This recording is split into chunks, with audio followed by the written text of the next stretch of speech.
convinced us that you were the last messenger.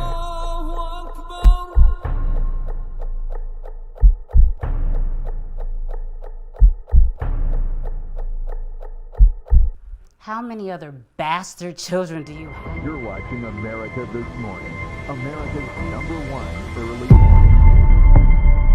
Time after time after time, we are watching murderers go free. They hide behind their badges, they hide behind their white privilege, and they use the excuse that they fear for their lives to murder our young people in cold blood.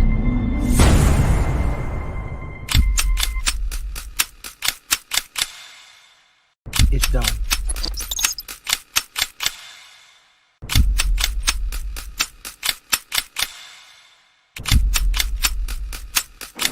Ex, my brother. No. Don't think about it. All you self-righteous assholes do is march and destroy your own communities. Killing me won't change a goddamn thing.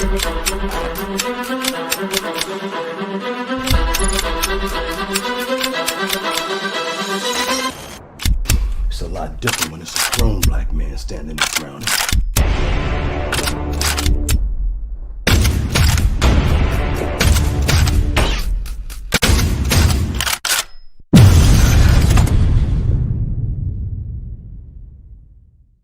What? I said Malcolm alleged that some of Elijah's women were underage secretaries, and can you expound on that? Yeah, well, I guess they were, because they were there. I seen them. I seen them myself. It's all true. It's all true. Good evening, messenger.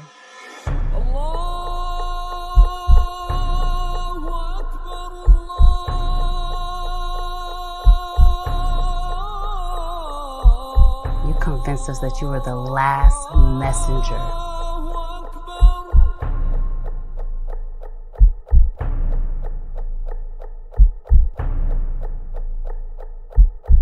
How many other bastard children do you have? You're watching America This Morning, America's #1 early. Time after time after time, we are watching murderers go free. They hide behind their badges, they hide behind their white privilege, and they use the excuse that they fear for their lives to murder our young people in cold blood.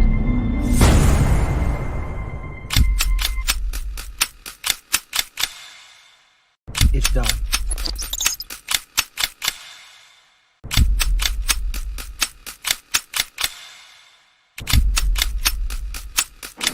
Ex, my brother. No. Don't think about it. All you self-righteous assholes do is march and destroy your own communities. Killing me won't change a goddamn thing.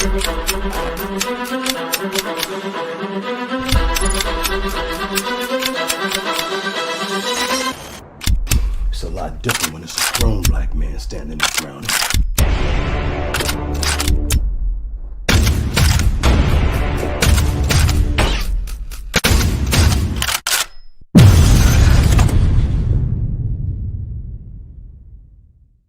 What?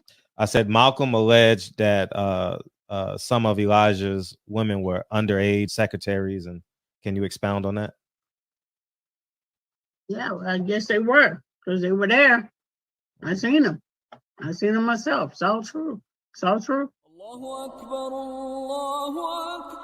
Good evening, messenger.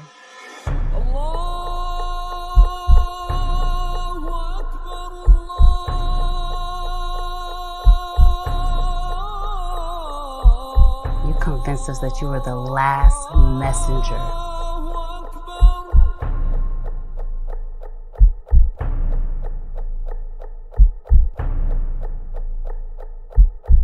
How many other bastard children do you have? You're watching America This Morning, America's #1 early.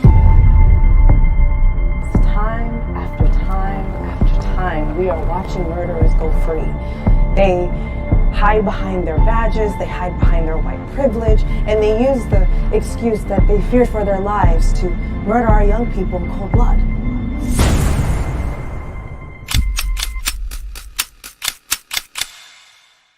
It's done.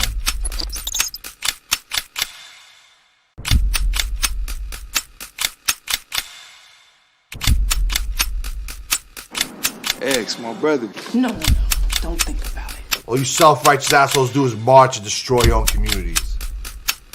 Killing me won't change a goddamn thing.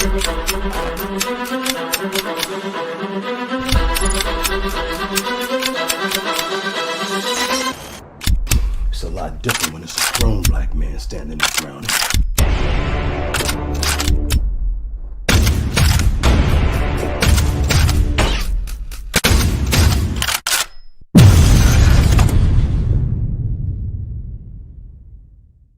It's what?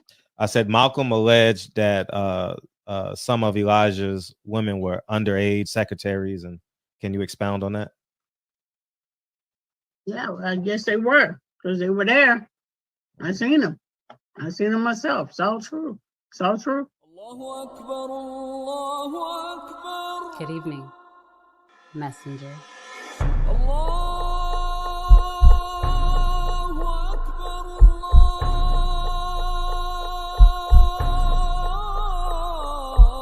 You convinced us that you were the last messenger.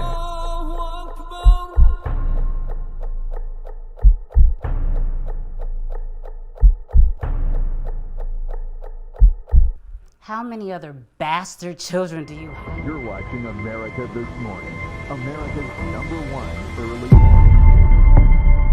Time after time after time, we are watching murderers go free. They hide behind their badges, they hide behind their white privilege, and they use the excuse that they fear for their lives to murder our young people in cold blood.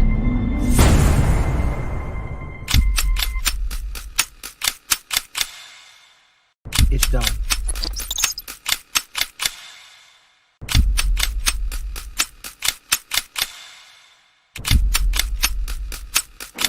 Ex, my brother. No, don't think about it. All you self-righteous assholes do is march and destroy your own communities. Killing me won't change a goddamn thing.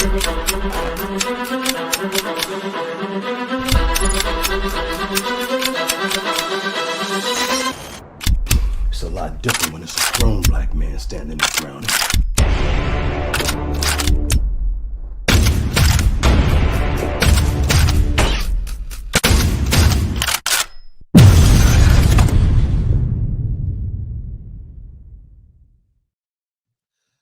Barbershop conversation, guys. Feel free, hit the subscribe button. What up, Keno, Jeff Smith, Birdman, Rodney, Rodney. I appreciate y'all coming through tonight. Thank you. Tonight is going to be a fun show. Oh, Adolfo. It's going to be fun. How's everybody doing? Oh, man. I more cracks in the dam, y'all. More cracks in the dam. Damn. Oh, we don't like Adrian Broner, man. He don't let his hands go. Well, Al Haymon don't let his money go. How about that? What else is going on in boxing, man? Let's check boxing scene before I move on. And I'll be so Prince not seeing Hamed Kevin Kelly 25 years ago. Great fight. They knocked each other down, I believe. That was a hell of a fight. Hector Luis Garcia. Everything Tank can do, I can do better. You gonna get beat. That shit. I don't know why y'all think that's a competitive fight. Regis Prograis. Permitted voluntary title defense. Who gonna pick up the fight though? Serhii Bekovic versus Nathan Gallimore set for January 27th. What card is that on? Oh, in Montebello. Oh. Will broadcast globally on UFC Fight Pass. Nathan Gallimore is becoming like everyone's side chick now, man. Damn, boxing does it to you, man. Suffers eye injury. Oscar Rivas is out versus FA. That would have been a good little scrap too. Robert Garcia, whoever will look good because his next opponent will be easy. Timothy Bradley, it's the best feeling he's had in the world, even though you got 5 kids. You know what I mean? You got to be cognizant of that. Your kids won't ever forget that. Not sleeping on overlooking dog. You saw what he did to Colbert. Whatever. Team progress. Ramirez, you pass up a title opportunity. 0 attempts was done to strike a deal. Baumgartner, stay beautiful. What else? That's it. Jamal Charlo, Jaime McGee don't want no smoke. Al Haymon don't want no smoke. You know what I mean? Spence don't want to fight Pacquiao. Compares it to Holmes when Holmes beat Ali and he got the hate. Shit, man, go kick his ass, man. If you want it, it's not gonna do the business it once did, but shit, if you want it, go kick his ass, man, and do that fight overseas. Don't do it in America, wherever the best money is. You know. Oh man, go somewhere that's never had a big fight before. Because right now, Earl needs a fight, a payday. You know what I mean? A big payday. And I don't know where he gets it on the PBC roster. I don't even think him versus Jamel Charlo is a big pay-per-view fight. You know, I think it's marginal. But yeah, man. Hopefully everybody's doing good, man. Sports fantastic. Thank you, dog. What a day we had today in boxing, man, as it pertains to what I've been trying to explain to y'all for the past year. I told you it was over, but oh no, the back end money. The back end money. Oh, you gonna get the back end money. Ain't no back end money, man. It's your money. Do y'all understand it? It's your money. Ain't no back end money. It's your money. Do y'all not understand it? And I didn't feel like looking for the video evidence, but I'll wait for the room to fill up to tell you what I know about an experience. And I'm not lying. I'm gonna even say the name so y'all know I'm not lying right now. To show you to give y'all an example, and I have the video evidence because I have the video on my hard drive that I use. It's in here somewhere. It's in my hard drive drawer. But yeah, it's yeah, man. It ain't no back end. People say, "Oh, PBC, you get the back end money." No, it's your money. It's your money. You think Al Haymon is giving you more? It's your money. Al Haymon got y'all, motherfuckers. Man, got y'all, man. And we just sitting here. It's about the time to put these YouTubers to bed, man. They don't know what the hell they talking about, man. They just talking. They don't know what the hell they talking about. I'm just, they don't know. Whoever is talking about back end money, don't know. Don't know. Don't know nothing about back end money. Have they ever got a PBC check?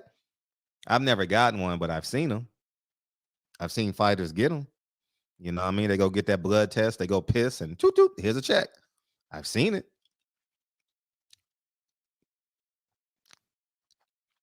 But we sit here and pretend like we know what the hell is going on. None of these, man, listen. They don't know. They don't know what the hell they're talking about. And I stand on it. Whoever wants to debate me, I'm not debating, but nobody knows. I'm willing to bet nobody knows as much. I'm not gonna say I know the most, but it's very few people that know as much as I know. I'll say that. And I stand on it. But yeah, man, Purdue is beating New Orleans 64-47. I like Purdue, man. They number one in the country now, coincidentally. Yeah, they're a hell of a team, dog. They're a hell of a team. What's up, Birdman? But yeah, man, they're a hell of a team. But I want this to play a little bit to wake y'all up. Shawn Porter and Adrian Broner had a lot to say today. They had a lot to say today. I was watching, and how I found out, and I'm glad I watched this show today. I was watching, he changed his name.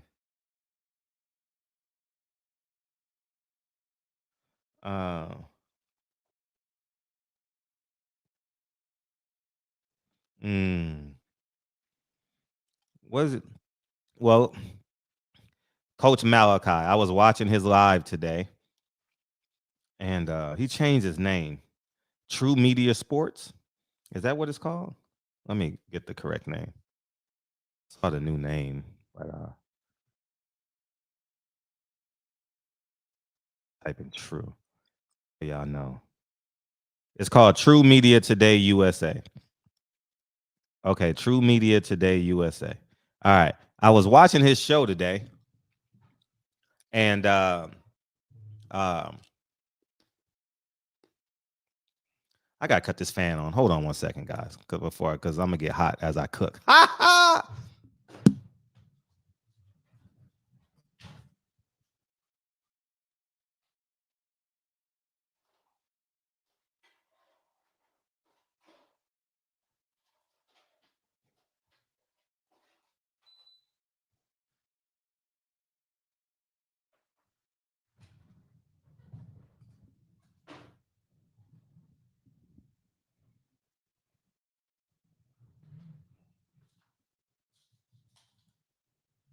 All right, I'm back, man. I had to cut the fan on a little bit. Oh, man. Oh, we got a lot of ammo today. Woo! Geez. So I was watching this live today. Coach's live, Malachi. And he said a whole lot, man. He said a whole lot. He said a whole lot, man. And damn.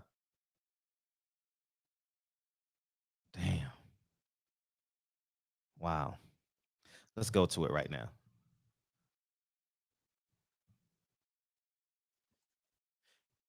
I got to pull this up, man. Here I go. There I go.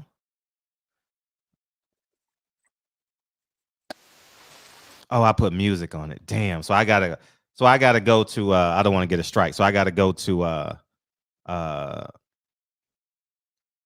what you call it. I don't even know where it's fucking timestamped at. Oh, but I have it in my phone. So I'm gonna play it from my phone. And we'll do it like that. That's what we'll do. And we'll do it like that, man. And we're gonna be gravy, baby. I'm having so much fun right now. This is so much fun. Oh, this is so much fun. This is what people don't see. And you get 40% of your pay-per-view buys. Yeah. Yeah. I heard about that. What? I heard about that. Yeah. What? Yeah. Unheard of. People don't understand, but that's on another I note. understand. Go ahead, Zatel. Oh, I understand. I was gonna ask about something else, but and then guess what, Sean? Hold on, Sean. And then another thing is not only you get 40%, but you get 40% on that Monday. Ooh. Okay. Not no 6 months. We gotta wait till the numbers come in. Not no eight, not no year. Yeah. I'm familiar. Monday. I'm familiar. That's what's up. Did y'all hear that? I'm gonna play it one more time. This is what people don't see. And you get 40% of your pay-per-view buys. Yeah. Yeah. I heard about that. What? I heard about that. Yeah. What? Yeah. Unheard of. People don't understand, but that's on another note. Go ahead, Zatel. I was gonna ask about something else, but then and guess what, Sean? Hold on, Sean. And then another thing is not only you get 40%, but you get 40% on that Monday. Ooh. Okay. Not no 6 months. We gotta wait till the numbers come in. Not no eight, not no year. Yeah. I'm familiar. Monday. I'm familiar. That's what's up. Al Haymon robbed Adrian Broner in that Manny Pacquiao pay-per-view. And Shawn Porter pulled the plug on it, dog. See, I'm an expert interviewer. Shawn Porter pulled the plug. Shawn Porter could have turned that into a real change boxing type of conversation. He was afraid to. He didn't want to go there. That's another conversation for another day. Oh, Shawn, you blew it. Shawn, you blew it, man. You had a chance to be different, dog. You had a chance to be have a conversation that will last forever in boxing, but you didn't have it. You were afraid to go there. Adrian Broner took y'all there. You didn't take him there. You know what I mean? And but the fact that Shawn agreed, the fact that Shawn agreed, yeah, he's a company man. Yeah, he didn't want to go there. But the fact that Shawn agreed with Adrian Broner on the pay-per-views, you're getting over a year. I'm going to tell you this. Al Haymon still owes, I'm reading in between the lines. Al Haymon still owes Adrian Broner money on that Manny Pacquiao pay-per-view. Nah, he ain't going to do it. And Shawn Porter has fought in how many pay-per-views? One pay-per-view? What's the gentleman's name? Errol Spence. So he can attest to him not getting the money. And guess what? So can I. I have video. Of I'm in the Marriott Hotel. This is all facts. This is all facts. No cap. I'm going to tell you the story. I'm in the Marriott Hotel. And that's when the Porters and I were cool. I don't know what fight it was because it was like 3 or 4 fights.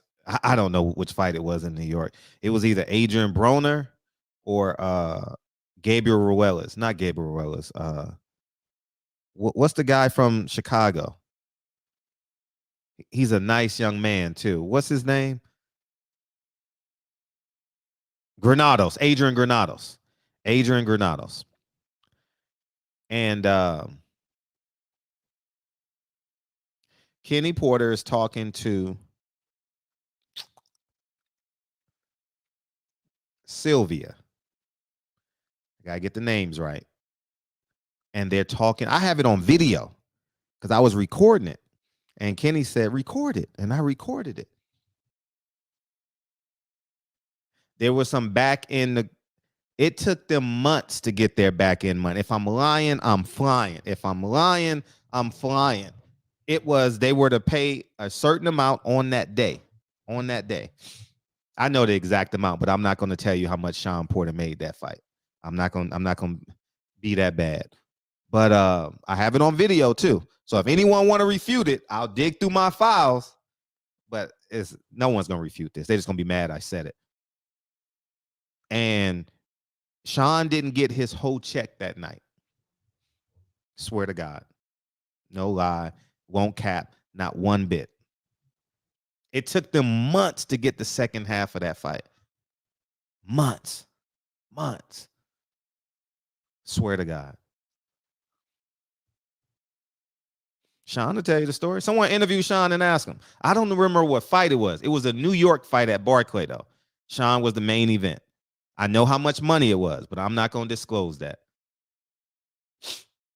I have it on video. I have so many stories, y'all. I have so many stories, dog. It was at the Marriott on Adams. I swear before God.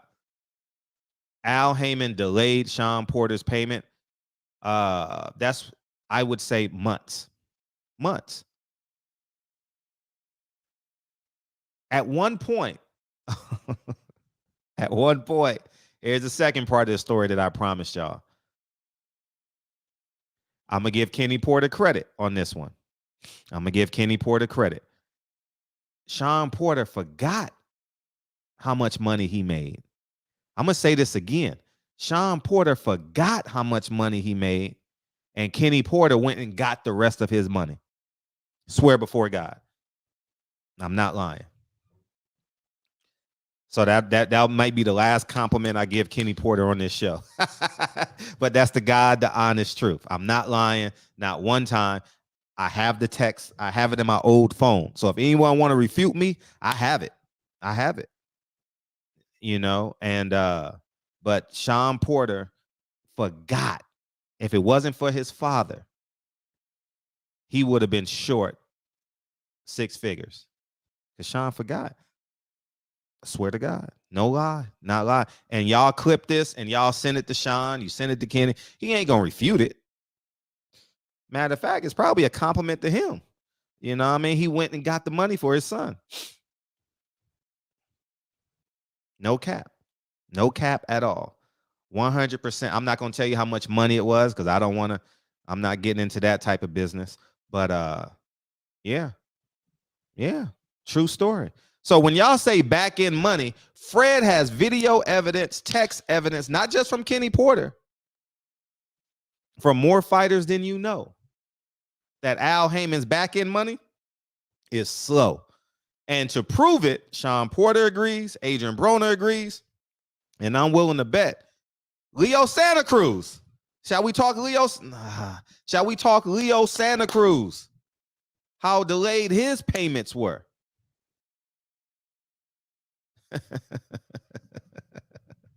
Somebody interview Leo and ask him, man, what's the longest you ever had to wait for an Al Haymon check? Someone interview Leo. I got all these stories, man. All of them. I don't know Logan Paul. I don't know nothing. Oh, yeah, about Logan Paul. Logan Paul didn't get paid. Thank you. I'm not going to sit and lie to y'all and talk about what I do and what I don't know. I have video evidence of Leo Santa Cruz because I'm in the back. So I know. I see all this shit. I have video evidence of Leo Santa Cruz not getting paid all his money. I have video evidence of Shawn Porter not getting paid all his money. And I have a lot of others too. But I'm not going to go there.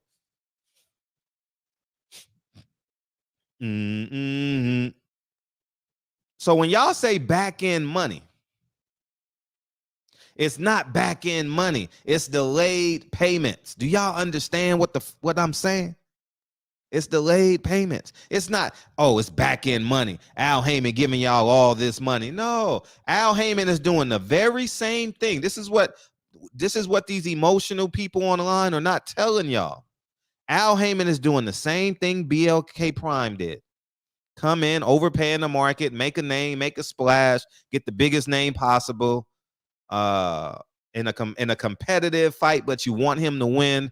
Introduce yourself to the market and potentially grow from there. Al Haymon did it. He grossly overpaid for these fighters. You know what I mean? And that's the truth. So when people were talking like, oh, they overpaid, they stupid. Al Haymon did the very same thing. The very same thing. Eddie Hearn did the very same thing. Do we not understand that? But we just gonna pretend that there's a line that makes black people great and other people ignorant.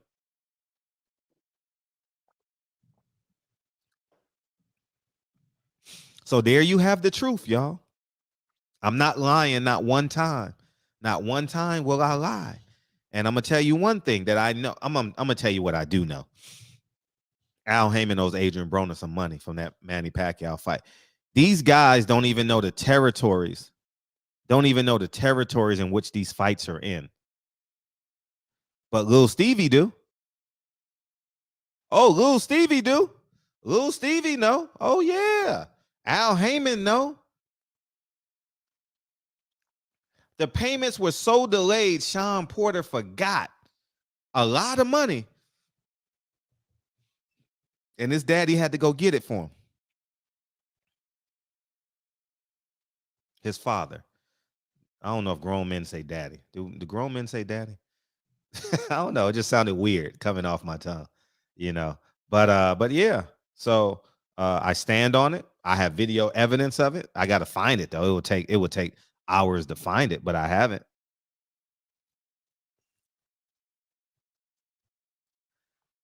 I have video evidence of saying Leo Santa Cruz money will be deferred, delayed. I have it.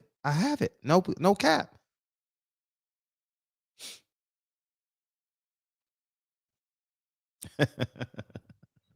Oh, man. So let's talk about this 40%, man. I'm going to have some fun tonight. So let's talk about this 40%. And hopefully Team Crawford is in the building. Hopefully somebody, their cousin, their brother, their nephew. Hopefully Team Spence is in the building. Because you guys got to understand something. Let's say hypothetically that Earl Spence. Oh, no. Before I get to the 40%, I also want to talk about, I have a lot to say, but I should have wrote it down. Remember when Terrence Crawford said he wanted to see the books? And y'all dumb, man, we got some stupid people. Man, when I say stupid, I mean stupid. Don't you know when you buy a house and you go into escrow, everything is itemized? Don't you know when you're in a contract with the I was in a publishing contract. So it's the same contract. It's no different. It just changes, right?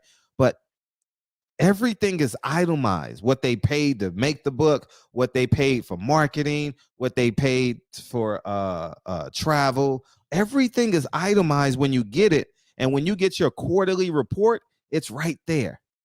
Right there. Right there. And people online, and feel free to name them. I haven't seen their videos. Man, when I say I unsubscribe to a whole village, I unsubscribe to a whole village. I ain't even gonna lie to you. And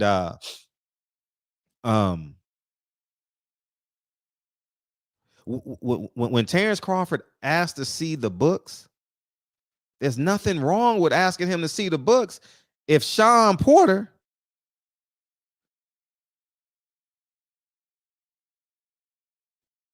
which is allegedly the person Terrence Crawford was talking about when talking about Al Haymon and his money. It was allegedly Shawn Porter.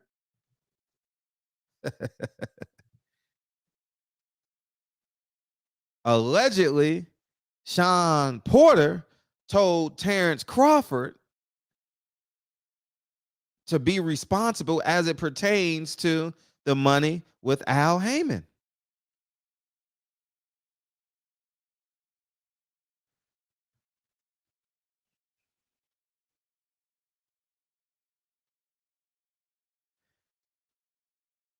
And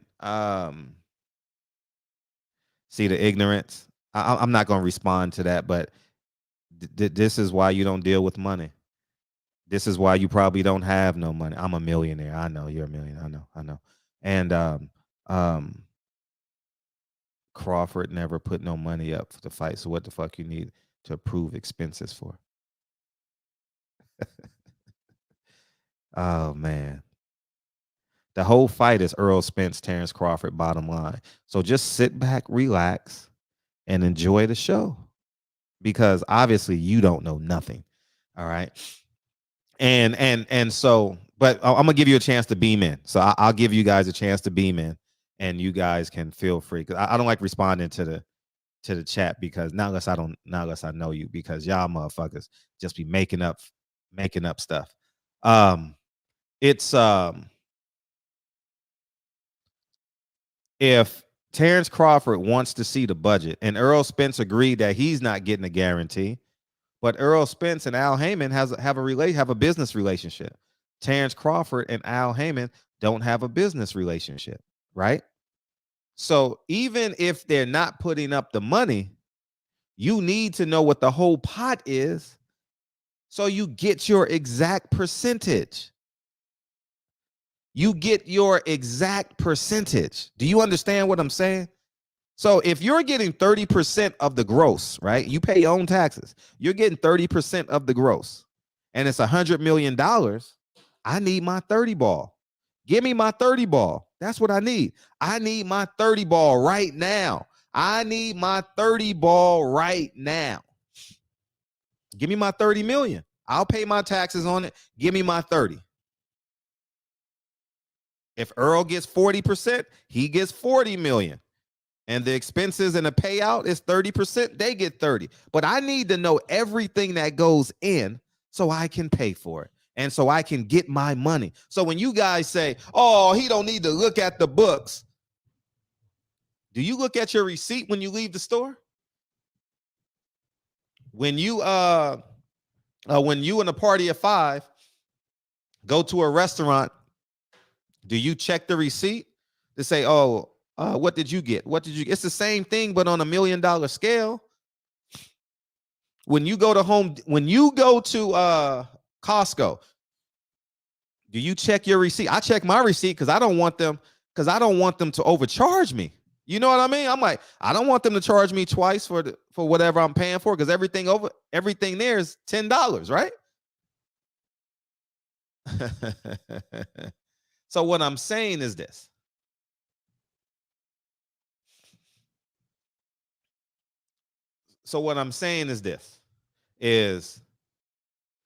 Terrence Crawford was very responsible. Very, very responsible. And it appears to me that Earl Spence and Al Haymon have a responsible relationship. Earl Spence says he's staying with him till the wheels fall off, right? Or die or something like that. And I can't comment on the relationship that Earl Spence and Al Haymon has. It seems to be working for him, so I'm just going to stop there. Okay? What I'm saying to them is, accept the rotisserie chicken. Hell yeah, it's like, what, $5, $7? I ain't got one in a minute. Oh, I got one this summer. Yeah, it is. Accept the rotisserie chicken.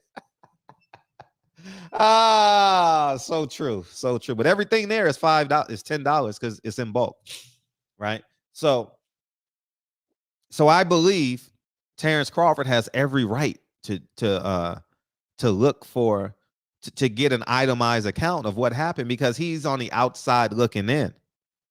And this is why I encourage Earl Spence and Terrence Crawford to come together. Because if Al Haymon is the only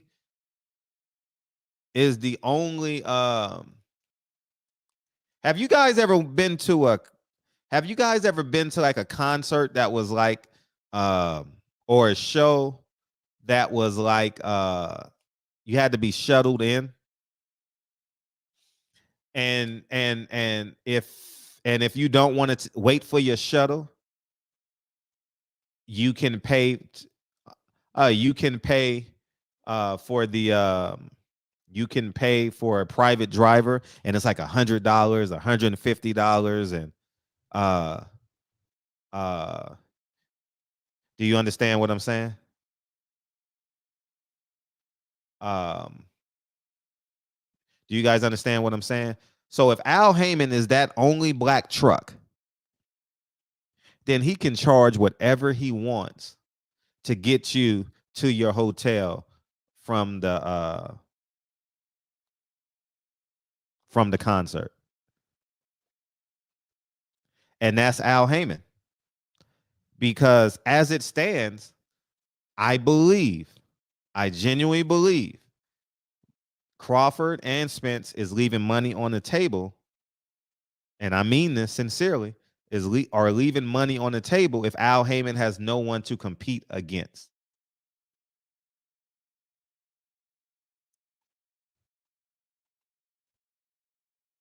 And so Al Haymon is going to offer or bully.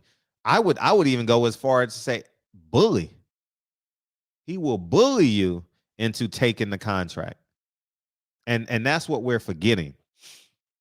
If Shawn Porter and Adrian Broner say that they had to wait up to a year to get their money back, and we're telling them, sign the contract. What else they say? The back end money is bigger. It ain't no back end money if there's no pay-per-views. Earl Spence, Terrence Crawford's second fight will be bigger than the first fight. Listen to what I'm saying. No matter how many pay-per-views they do, it will be 30% larger on the second fight. Because they're not much of a talker. So their actions are gonna be like, their actions will bring in more commerce, and their actions is with their gloves. And hopefully somebody on their team is listening to me tonight, and they will swallow their pride and commits to communicating with one another and get this deal done. Because if they don't, I don't even believe the deal is going to happen. I don't believe it at all. I think we're so far from this fight. And it's not even what I think anymore. It's what I know. Who's going to promote the fight? They don't even have no internal promotional company. Let me play it again for y'all because the room done doubled. Then I'll keep on going. People don't see, and you get 40% of your pay-per-view buys. Yeah. Yeah. I heard about that. What? I heard about that. Yeah. What? Yeah. Unheard of. People don't understand, but that's on another low. Go ahead, Zatel. I was gonna ask about something else, but and guess what, Sean? Hold on, Sean. And then another thing is, not only you get 40%, but you get 40% on that Monday. Ooh. I'm gonna explain something, y'all. Not no 6 months. We gotta wait till the numbers come in. Not no eight, not no year. Yeah. I'm familiar. Monday. I'm familiar. That's what's up. All right, now, see, I'm familiar. Now, listen to what I'm saying. You guys got to listen carefully. Shawn Porter said, I heard about that. Listen carefully. This is how I know Terrence Crawford is talking to Shawn Porter. Listen. This is what people don't see. Listen, right here. You get 40% of your pay-per-view buys. Yeah. Yeah. I heard about that. What? Shawn said they get 40% of their pay-per-view buys. How did he hear about it? Who's the main event? Who's the only person to ever get 40% on a pay-per-view buys? If what's up, Fernando? If Adrian Broner is coming in telling him this, and he said he heard they get 40% pay-per-view buys, and there's only been one person in the history of BLK Prime to get 40% on their pay-per-views, who is he talking to? This is why I am the best journalist of this era, because I would have picked up on that shit. I would have picked up on that shit immediately. Oh, you heard about it, Shawn? But I would have. Oh, how'd you hear about it? How'd you hear about it? How would you compare that to the market today? How would you compare 40% to PBC? What percentage were you getting from PBC? Oh, you see. And I'm going to tell the guy that was in the back, Ant, when you got the guy,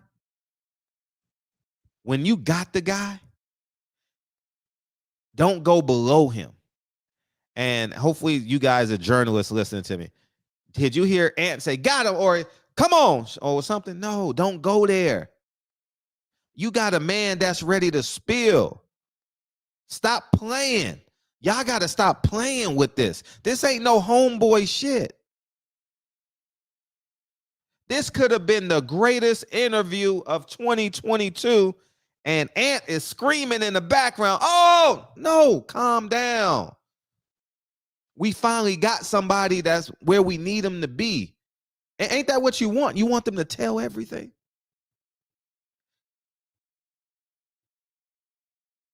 We fucking up the game with that, man. We had them. What's up, Fernando? What's good? What's good, Fred? But what I'm saying is, why is the onus on Adrian Broner to bring transparency to what appears to be a widespread issue amongst a group of boxers? I'm in agreement with you, but elaborate more. What, like, I'm not okay. I'm using strong words here, but why does Broner have to be the sacrificial lamb to like blow the lid off of this thing? If this happens to be the case, why does it have to be Adrian Broner? Why can't Jamal Charlo speak on this? Why can't let's see, Keith Thurman fought on pay-per-view? Who else fought on pay-per-view? Well, Tank Davis is right now. He probably gets a special treatment. But why does it have to be like you can't? This is my problem with a lot of these young athletes, right? Right, I got you, Tavion. Okay. They're speaking in a way where they no longer will be able to do business with other entities with the way, you get what I'm saying? Like with Terrence Crawford, I don't have a problem with Terrence Crawford, but with what that guy Bernie, what's his name? Bernie the trainer, Bernie the boxer.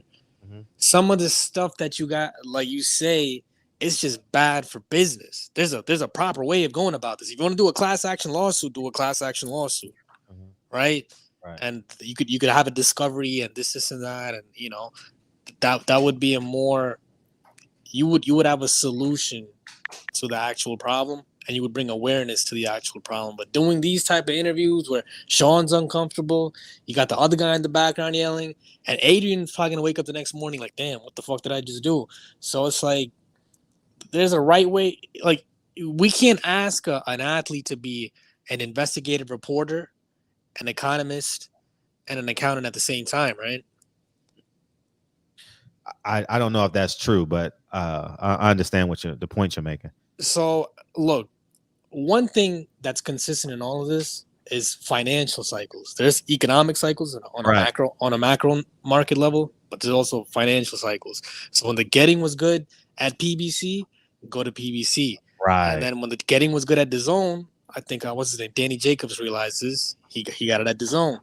when the getting is good at and then Top Rank eventually had to bring up their game, right, to so that the new crop of fighters that signed to Top Rank signed relatively good deals. Devin Haney, Shakur Stevenson, Keyshawn Davis, Edgar Berlanga, they signed up for big money for the type of fights that they're getting. So eventually the market stabilized, and then PBC ended up bottoming out, and then the zone no longer could award those big purses. So it all evens out in the end. But you got these fighters, and you see the same mentality with record labels. Like, actually, a lot of the terminology these fighters are using comes from the recording industry, back end money. What does that mean? Oh, I have my publishing, so I get a check up front, which is a small check. But in the long run, I get the back end money. Back end money is another word for mailbox money. Mm-hmm. So, I don't know what's going on. I see a lot of jewelers floating around in this boxing game. There's actually a lot of questions I got to ask Fred, not on this stream, privately, about there's so many remnants of these certain hanger-ons in boxing that's similar to how certain entertainment industries were back in the days, way back in the days. And these fighters, they don't realize how short their career is. Right. They don't want to take control. They're afraid to ask questions. I don't even know if they have their own accountants and their own entertainment lawyers. Right. You got to have a lawyer that's not working for the other guy. Right. You do. So I'm going to name names. So Bob Arum, Mr. Haymon, Eddie Hearn, they'll retain the services of these big legal powerhouses, and the fighter might retain the services of one of the attorneys in those powerhouses. They do. Okay, this entertainment industry, this whole the entirety of the entertainment industry in the West Coast is very consolidated. It's very small. It's you could call it an incestuous pool if you want to. I don't want to go there. In terms of how business is run, everybody knows each other. Same alma mater. Brother-in-laws know each other. Like, you'd be surprised how people get put on, right? Mm-hmm. And so the actual people, like a Bob Arum and the Redstones and I can't name all the names. They're dynastic. They're built to do this multi-generationally. So when you come into the fight game, understand you're getting paid for the television entertainment part of it, not for the boxing part of it. When you were boxing as an amateur, you made peanuts. When your first couple of fights as a pro, you're making peanuts. Once you get on television is when you make the money. So you have to understand the television business. And what's the actual reason for everything being in-house? There has to be an asset that is created from keeping everything encapsulated within one entity. So if it is the fight catalog, and mind you, you're getting paid for being a televised fighter, then you need to make sure your catalog is good. Okay, I want more fights. I think it's the hard capital. I don't even think it's the catalog. Ain't no money. Well, ain't. There's not much money in the catalog because of YouTube and streaming and illegal streams. So Fred, let me ask you. So then, why are they like they're killing themselves trying to make things in house? Hard capital. The front side of it. I can pay this man anything I want, and I don't have to pay him all of it. Okay, so let me counter that with this. Then wouldn't an advisory firm like Haymon Boxing LLC? Okay, Gary Russell, you could go to the zone, give me kick back 10% to me, split the purse with whatever Eddie's gonna get, let Eddie get it, and let me get my 10%. So why doesn't he send them out to different places and collect all these percentages if it's all about the upfront money? Because let me think about that for a second. Look at the recording industry. Look at what Rock Nation did. They're like, we just want to be in the management side of the business. We'll send you to different labels. Yeah, they do a lot of business exclusively with Atlantic, but they'll send you to Def Jam. They'll send you to Interscope. They'll send you to different places, and they'll collect on that. Yeah. Less risk, more revenue sources. Yeah, but okay, here's what it is now. Because if they go somewhere else, they never come back. Every fighter that's left PBC has never come back. And it's only been a handful, less than a handful. Daniel Jacobs, Amir Khan, so on and so forth, because they realize that this back end money that people speak of is not really back end. It's what you really, really owe me. And they got all their money. They want a clean business. Al Haymon doesn't do clean business. Wait, Fred, how many entities are there in like from top to bottom? So we have Haymon Boxing LLC. I believe there's a wealth management entity that's affiliated with Haymon Boxing, but not part of Haymon Boxing. So when these fighters talk about real estate deals and things like that, I think that's just an outside manager from outside brought in. You know exactly what I'm talking about. No different than if you're working a regular job and then you're signed up to a union and then the union contract goes to a 401k company, right? Is that what these fighters are talking about? Because there's a lot of ambiguity here on what's going on. Oh, Haymon takes care of me. You know, I got real estate and this and that outside of boxing. What exactly? Who's the firm that's taking care of that? Because Al seems way too busy to be wealth managing the fighters' purse money and all that stuff, and the retirement and this and that and the health insurance. So I think he's just structuring it in a way that it's like a company. You have a corporate setting, and then the 401k, I'll sign it off to AIG or BlackRock or Merrill Lynch. Is that what's happening here? I can't speak on that because I don't know. So I can't even pretend to I don't know what these fighters are doing as it pertains to retirement. I know Earl Spence has spoke upon that. So I'm not an expert on that. I'm also of the belief that the flagship fighters of different weight classes within the PBC will get preferential treatment. That's how it is in all businesses. Like, my top earner, he gets special treatment. Right. So that's why he'll say things like, "I'm with you till the wheels fall off," because they have no different than an Eminem and a Jimmy Iovine or a Lyor Cohen and a Jay-Z. Like those relationships, they're a little bit different. Mm-hmm. Yeah. Let me get these names for you so I have it. But I just know about the front end. I don't know what you speak of because I've never heard a fighter. I've only heard them speak of like I'm set financially forever. I heard Earl talk about how Al Haymon set him up in terms of his retirement and stuff like that, and so. But if that's the case, then that's the case. So okay, so if the case is he's setting them up with a Roth IRA or something like that, that's not that complex. Yeah, when you're a fighter, you're getting large amounts of money, and we can invest it the right way. There's a whole bunch of firms out there that'll give you tender loving care when it comes to managing your money, transparency, diversifying your portfolio. All that's there. Like if these services are being provided directly by Haymon, different story. But if he's kind of like outsourcing the asset management the asset management parts to a firm that specializes in it, for example, Richard Schaefer, before he got into the boxing game, what was he doing? Right? Mm-hmm. So name the names. I mean, I'm not asking you to name the names. I'm not asking. The fighters got to name the names. Like who's doing what? I mean, I do know one person he deals with, Robert Philpott. I mean, I know a handful, so you guys can Google that name. Robert Philpott. I know a lot, but I don't know exactly what fighter is going to him, what fighter is going there. I can't speak on that, but I do know some of the holding companies in which that he works with and the people that's on there. He works with Robert Philpott a lot.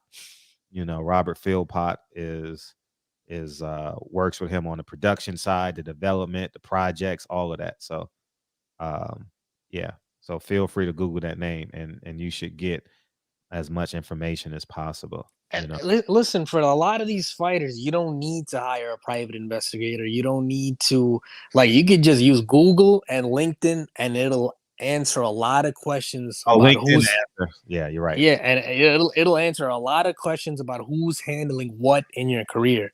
Uh-huh. And you don't need to know dense financial literacy to understand different things going on with CBS Viacom, different things going on with ESPN Disney. DAZN's private and it's like European, so that's like a little bit of gray area, but it's gotten so much to the point where what are these fighters doing in their idle time? Right. Let me bring in Tavion. What's up, Tavion? What's up, Fred? Yeah, I was listening to you guys, like, and you remember, like, when I'm in the music, so I do a lot of concerts. What I think Adrian Bronner was really saying, and what Al, how he has a structure, because you guys can figure it out. You were kind of right on, Fernando. It's just like the music industry when it's coming to like the advances and stuff like that. I think he's giving out high advances, like when he dished out all that money.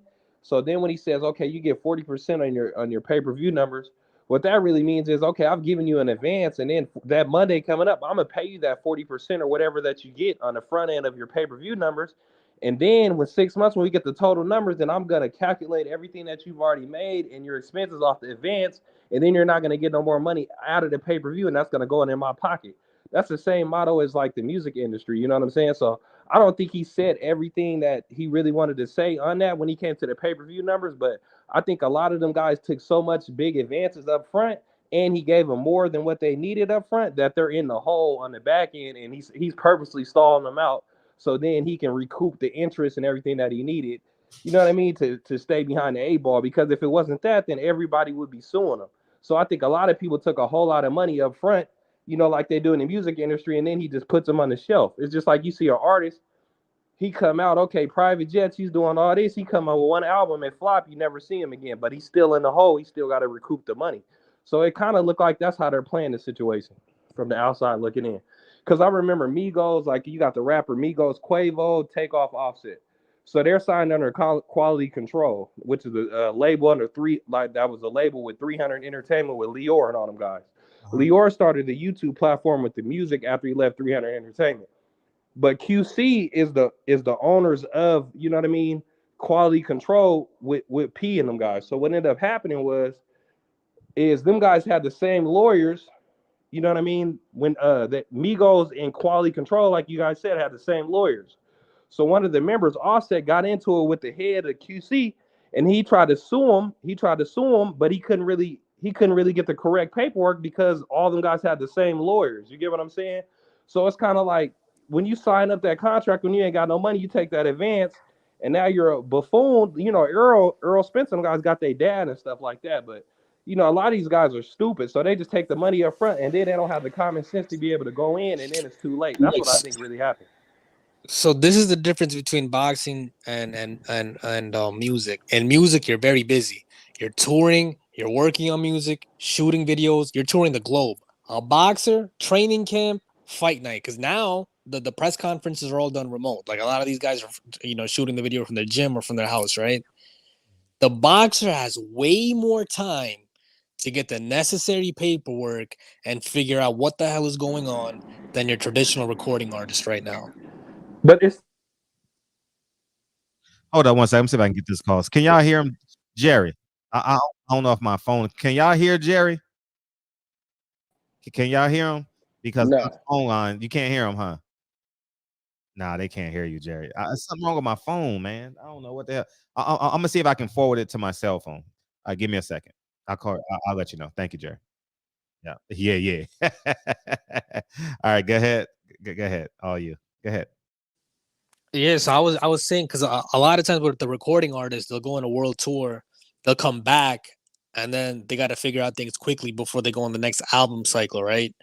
Mm-hmm. You go on a global tour, you're moving for about 2 years.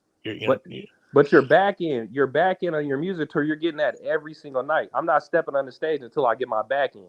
The artist pulls up. So a tour is your itemized expenses, though. If you got tour and you got expenses, you got managers and stuff like that. It's the same thing with the boxing. If I take an advance and I'm getting private jets for my family, I'm Charlo, I'm taking all these jets and doing all this stuff, that's coming out of somebody's expenses. Yeah, you're right.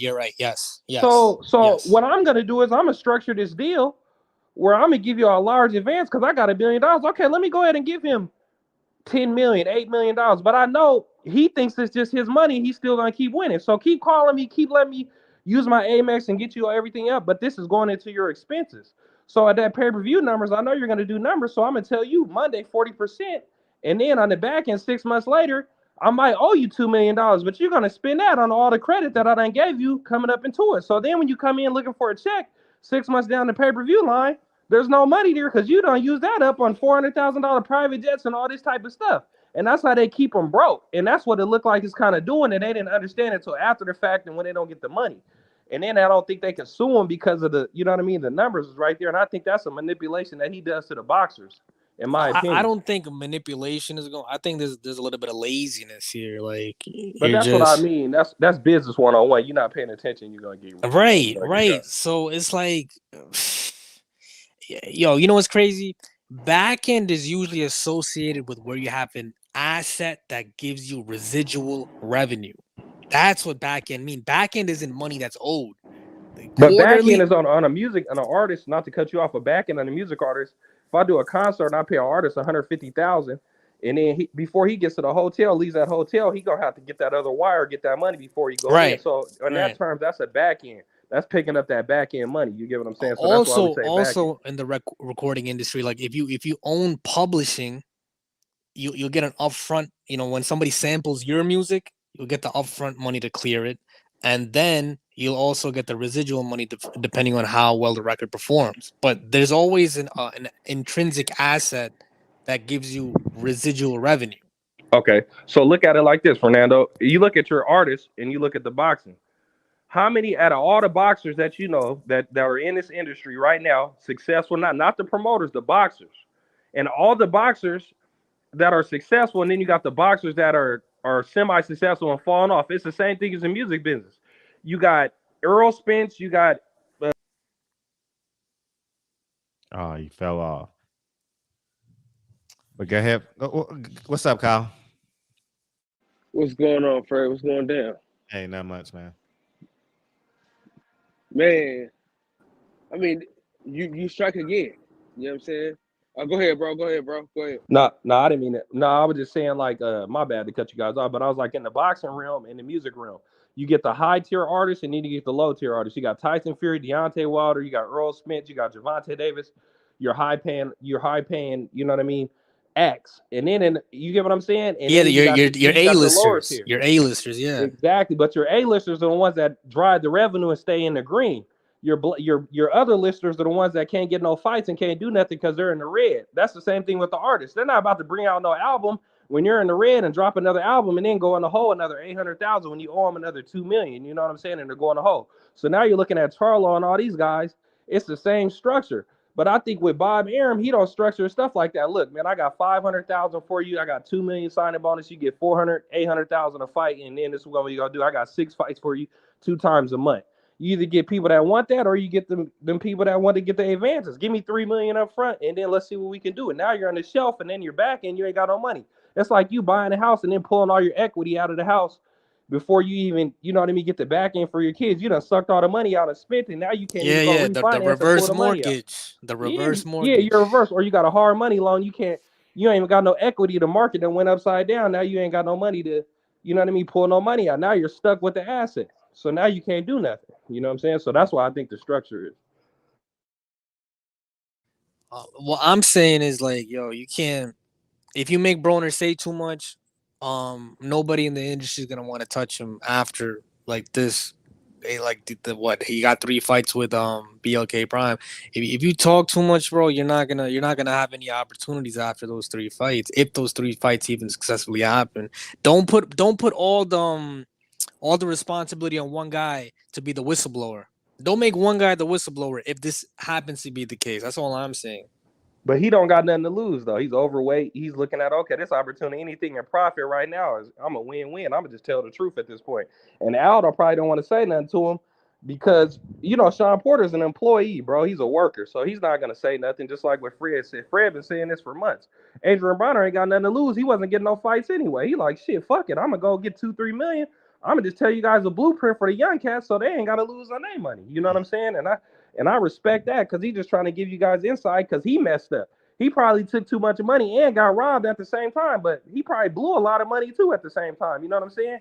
And that's why I think I'm pretty sure Broner got plenty of advances. Yeah, bro. So it's a 50-50 street. Shawn Porter's in the green, bro. He's just trying to keep a career, so he's gonna, you know, bro. Even high end ain't that much. You don't see him getting on private jets and shit and doing all that shit. So he like over here, like, okay.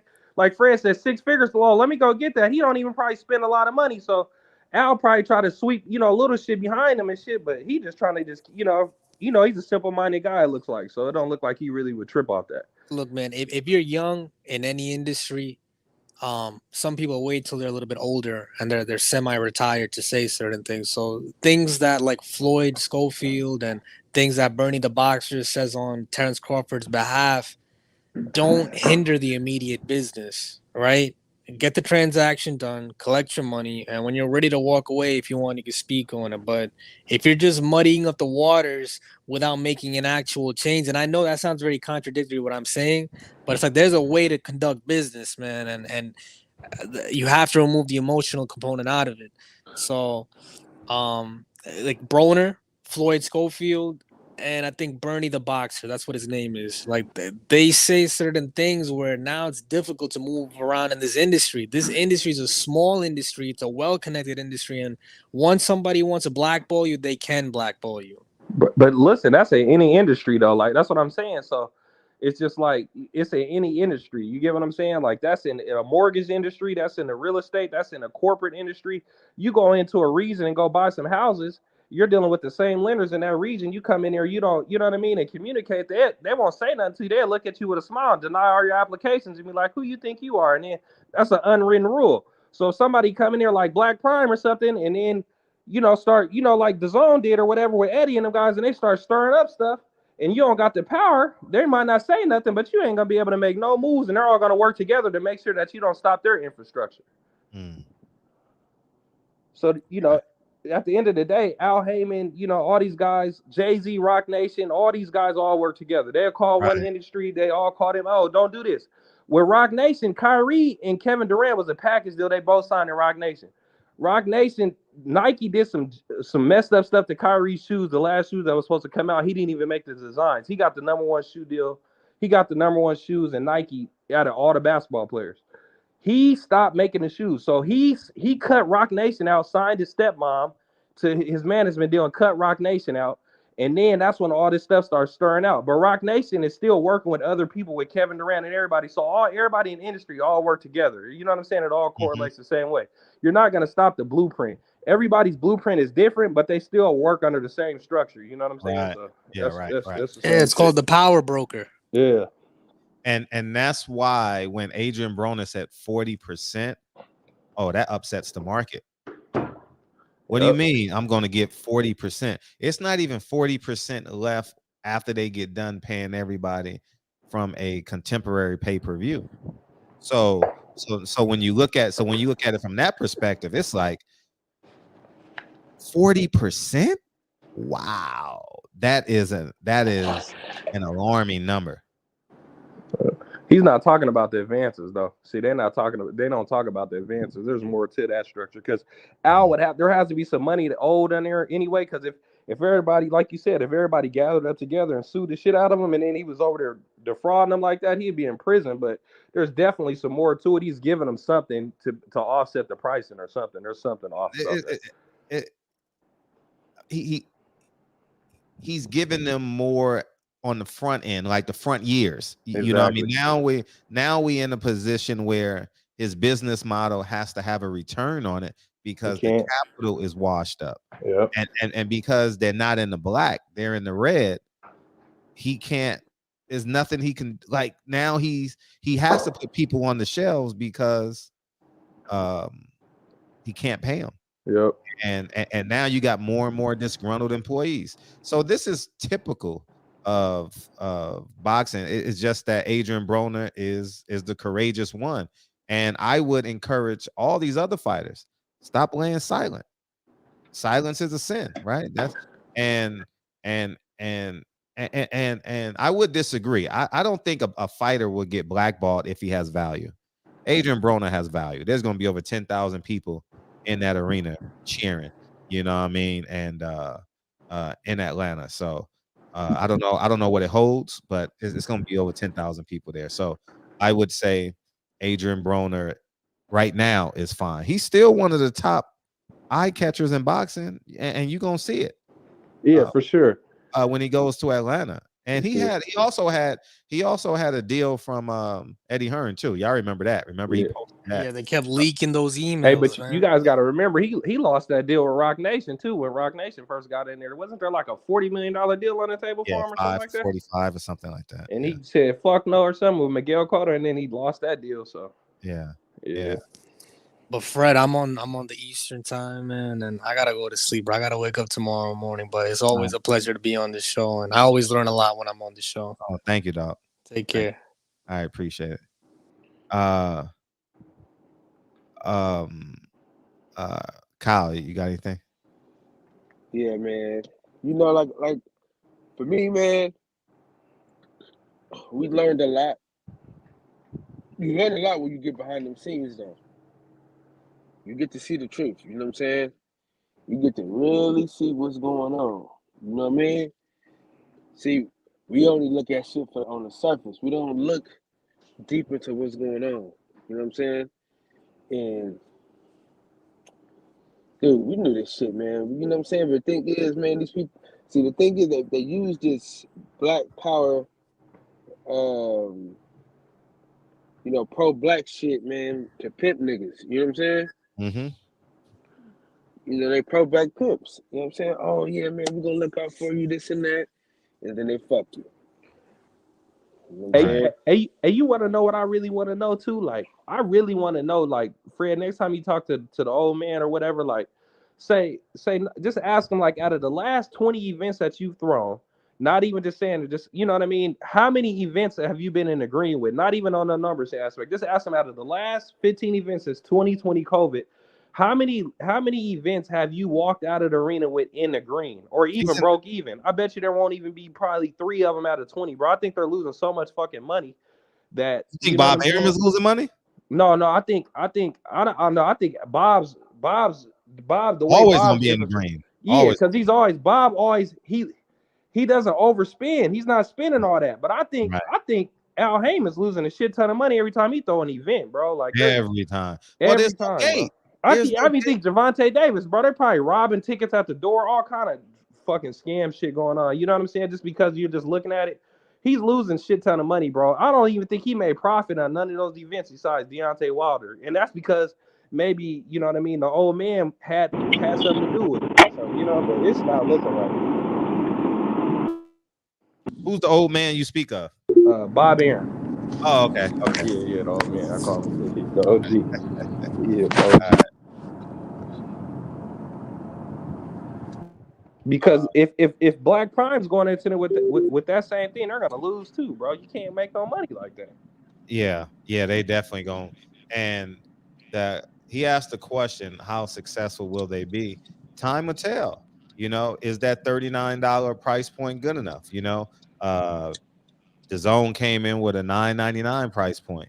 You know, they had to raise the prices. So I would have took the little dude from Austin or whatever, like the dude that signed with De La Hoya.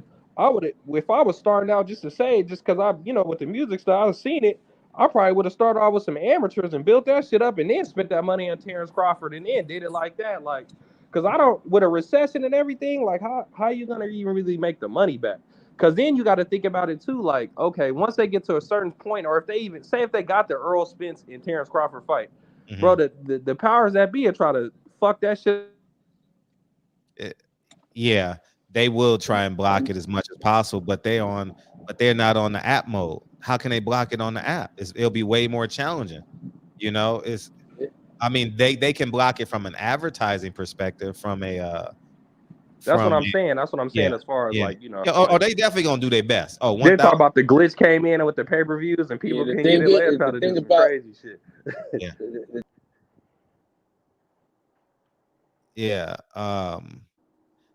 I agree, because even Eddie Hearn said there comes a time in a fighter's life where you look around and you see all this commerce taking place, and you look at your check and you like, hold up, I'm not making enough money. It was 19,000 people in here. Why did I get $3 million? You know, Tank is gonna go through that. Tank is gonna go through that right now. Oh yeah, well, as soon as the DC fight come in, he look at his shit. The shit's gonna be all kind of funny. It's gonna be all kind of weird shit, and he got to make sure his team is together to look at all of it, because he gonna have to itemize tickets and all kind of shit. Like, because he got to be on top of it. And if he's not educated enough to do it or got the right team, they're gonna screw him over like all day. Yeah, facts. I mean, but my question is, do Tank have a lawyer? Do Tank even have a financial team? I would say no, because I don't even think Al, from my understanding, comes from I got you perspective. Like, you ain't got to worry about nothing. I got you. I'll connect you with my guys. And it was good when there was water in the well.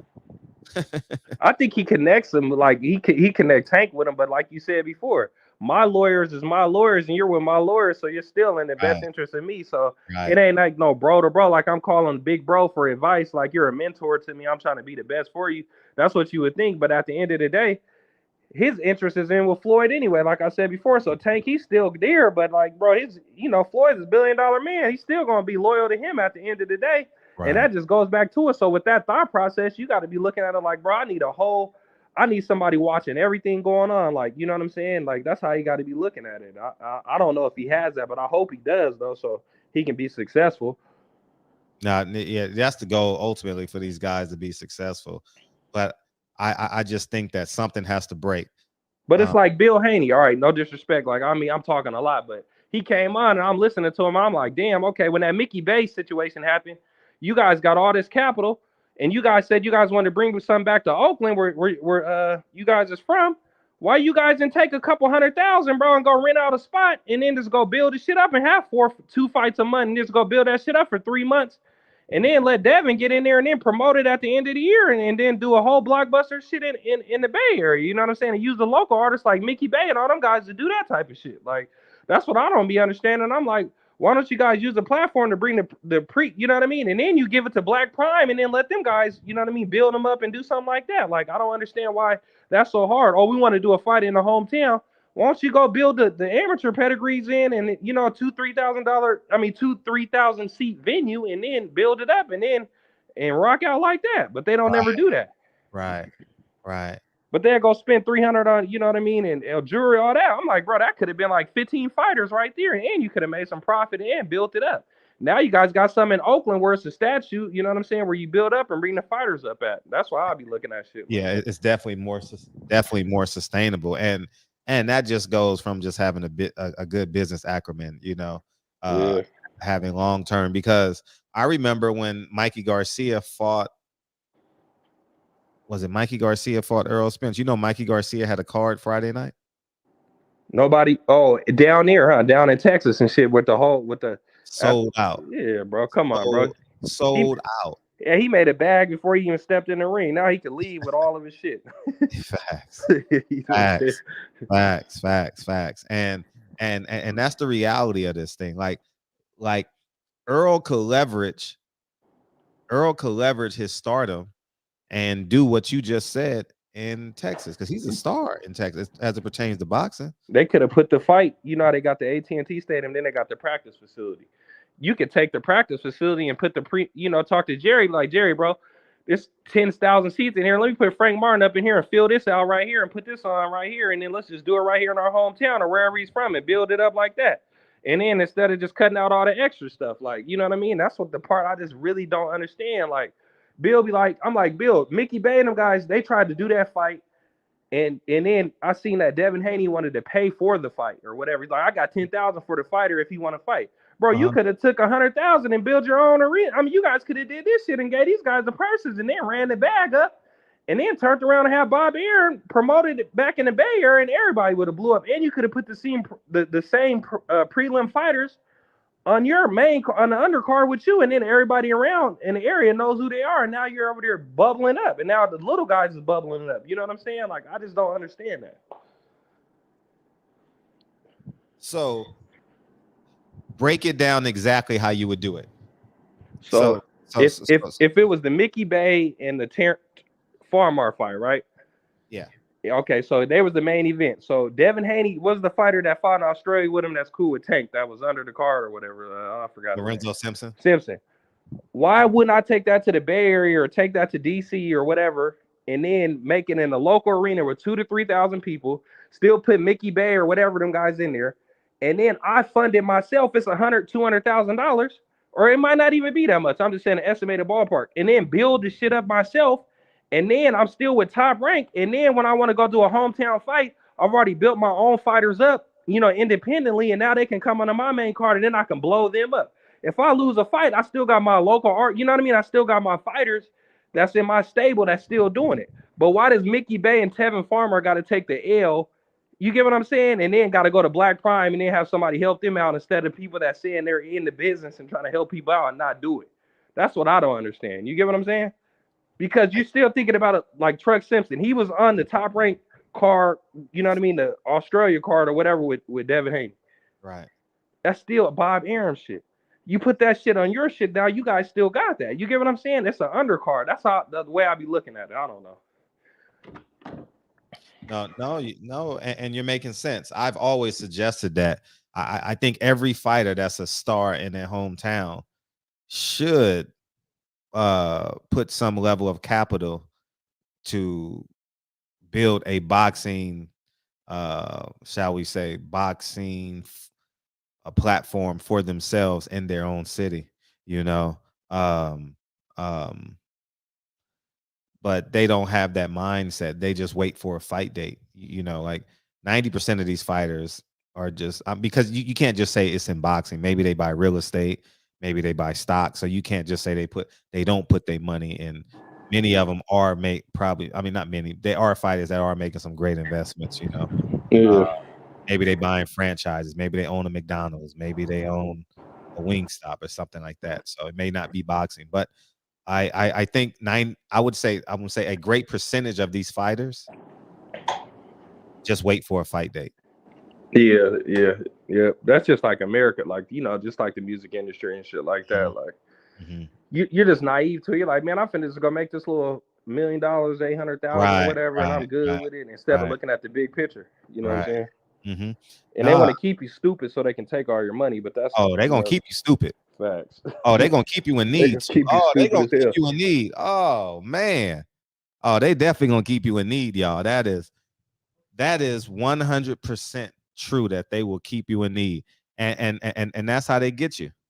You know what I mean? That you're salivating and starving for a fight date. And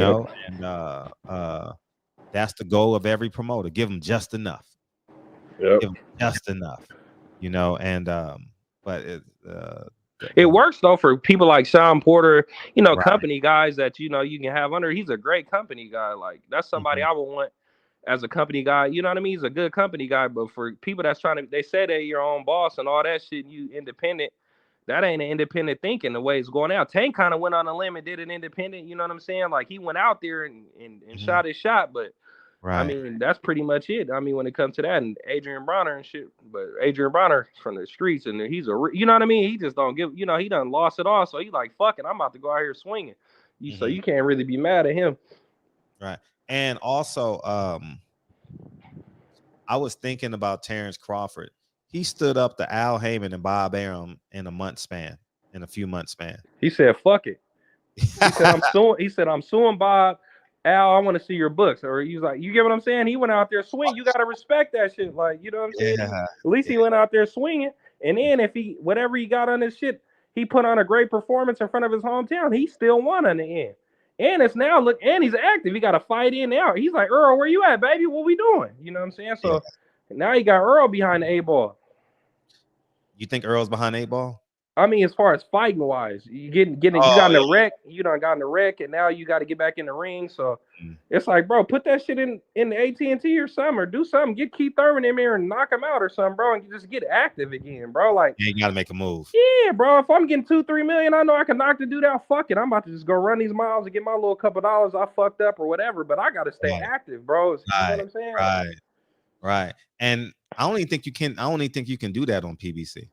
That's what I'm saying. But that means he ain't. That's what we're saying, Fred. He don't got their best interest. Because if anything, if this is us talking and this guy's talking with all the resources, how the fuck you ain't letting these guys fight in their local cities for $1 million, 800,000 or whatever just to get this shit to keep them active, bro? You're still gonna sell the shit out though, because you're not gonna sign them if they can't sell out in local markets or shit like that. You wouldn't sign them for that money. So I would have, you know what I'm saying? Like, why are they not staying active, bro? That's the crazy part about it. Like, that's like LeBron playing, like, it's an 82 game season. LeBron playing 40 games a year, and then he's playing playoffs, and then he get hurt, and then you don't see him for 3 years, and then you got to watch him again. Like, come on, bro, that's ridiculous, bro.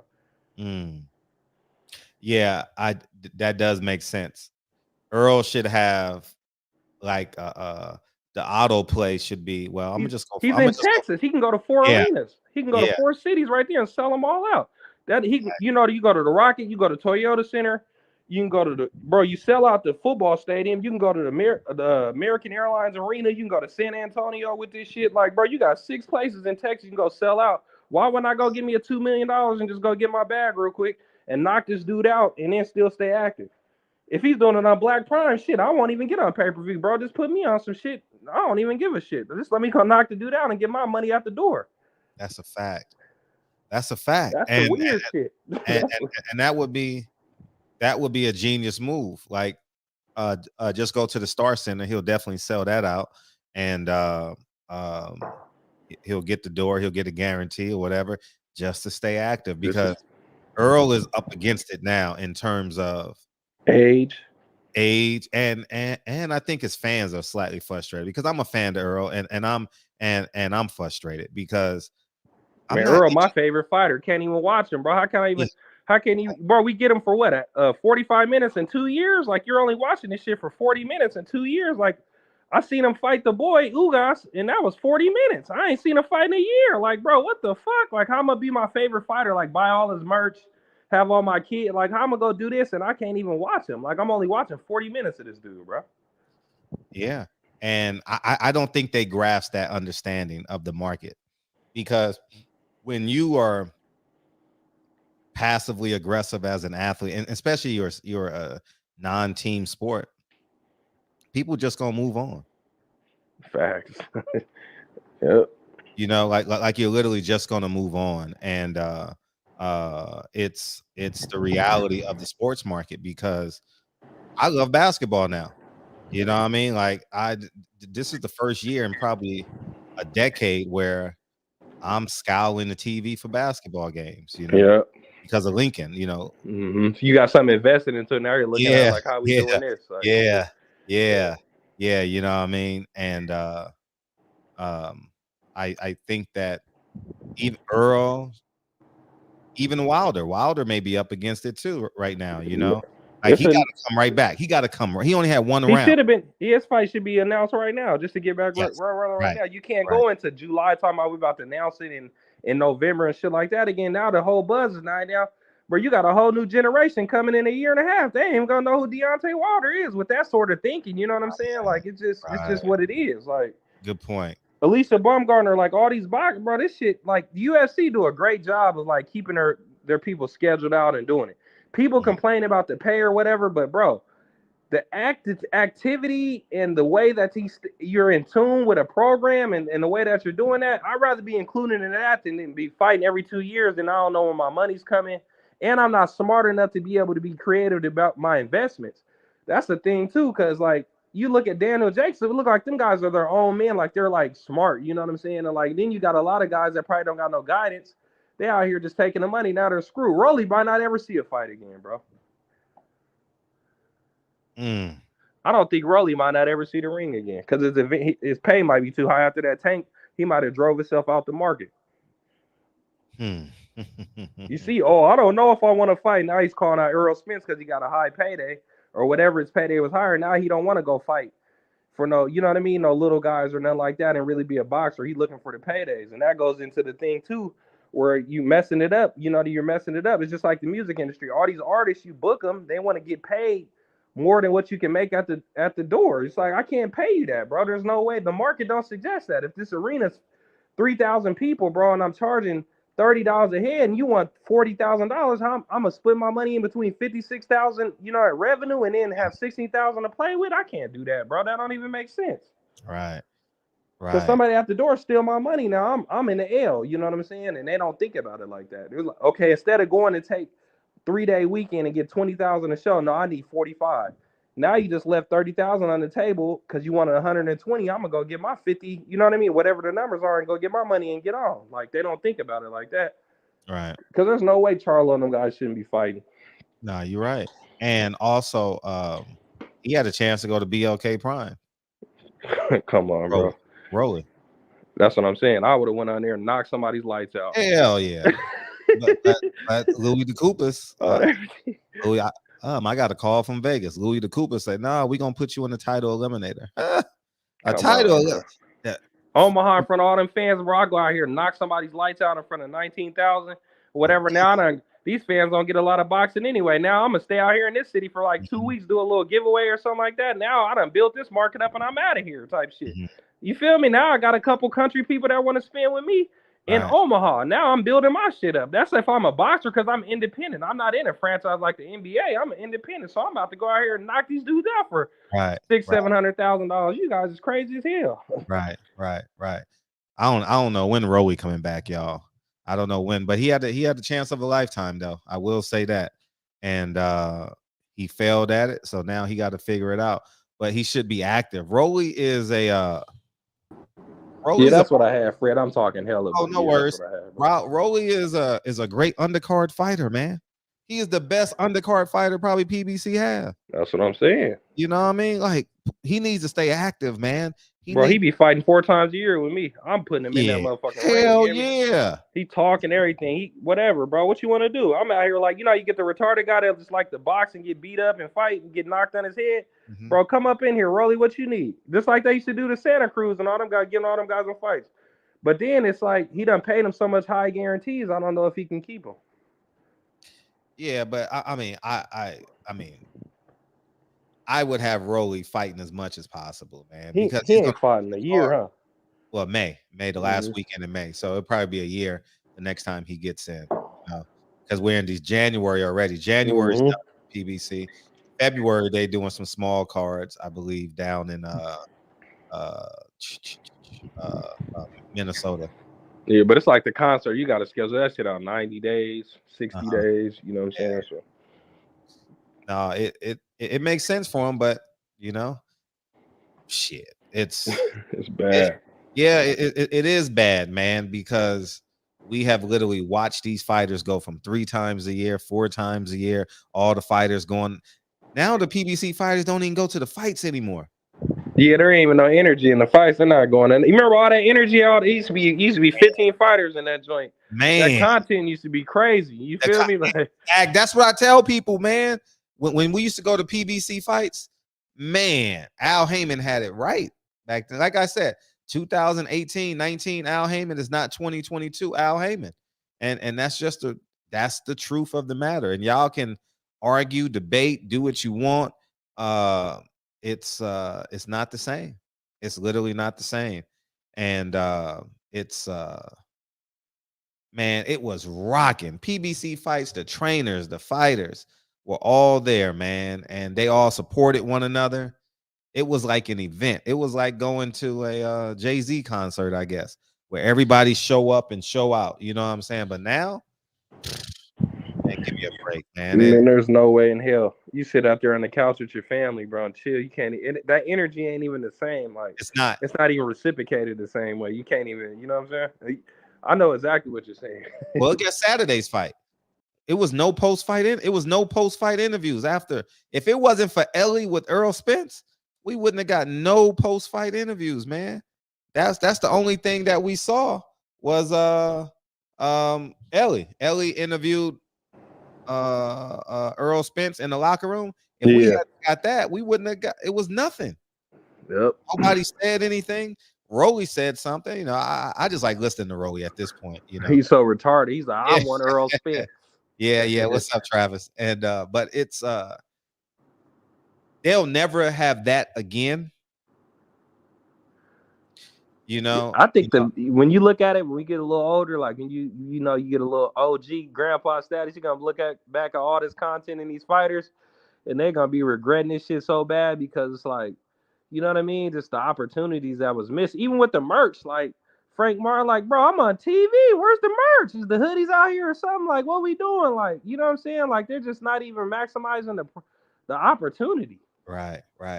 And now that you think about it, that fight should have been in Dallas.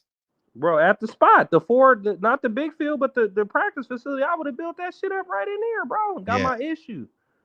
Yeah. Al, man, sit this one out, bro. Let me go ahead and run this one, bro. You ain't even got to do it, bro. It's all good. Put it on Showtime. You know what I mean? Like, yeah, that would have been smart. That would have been smart to have this fight in Dallas and and get a gate, because I don't even think they got a gate Saturday night. I think they gave away all those tickets, man.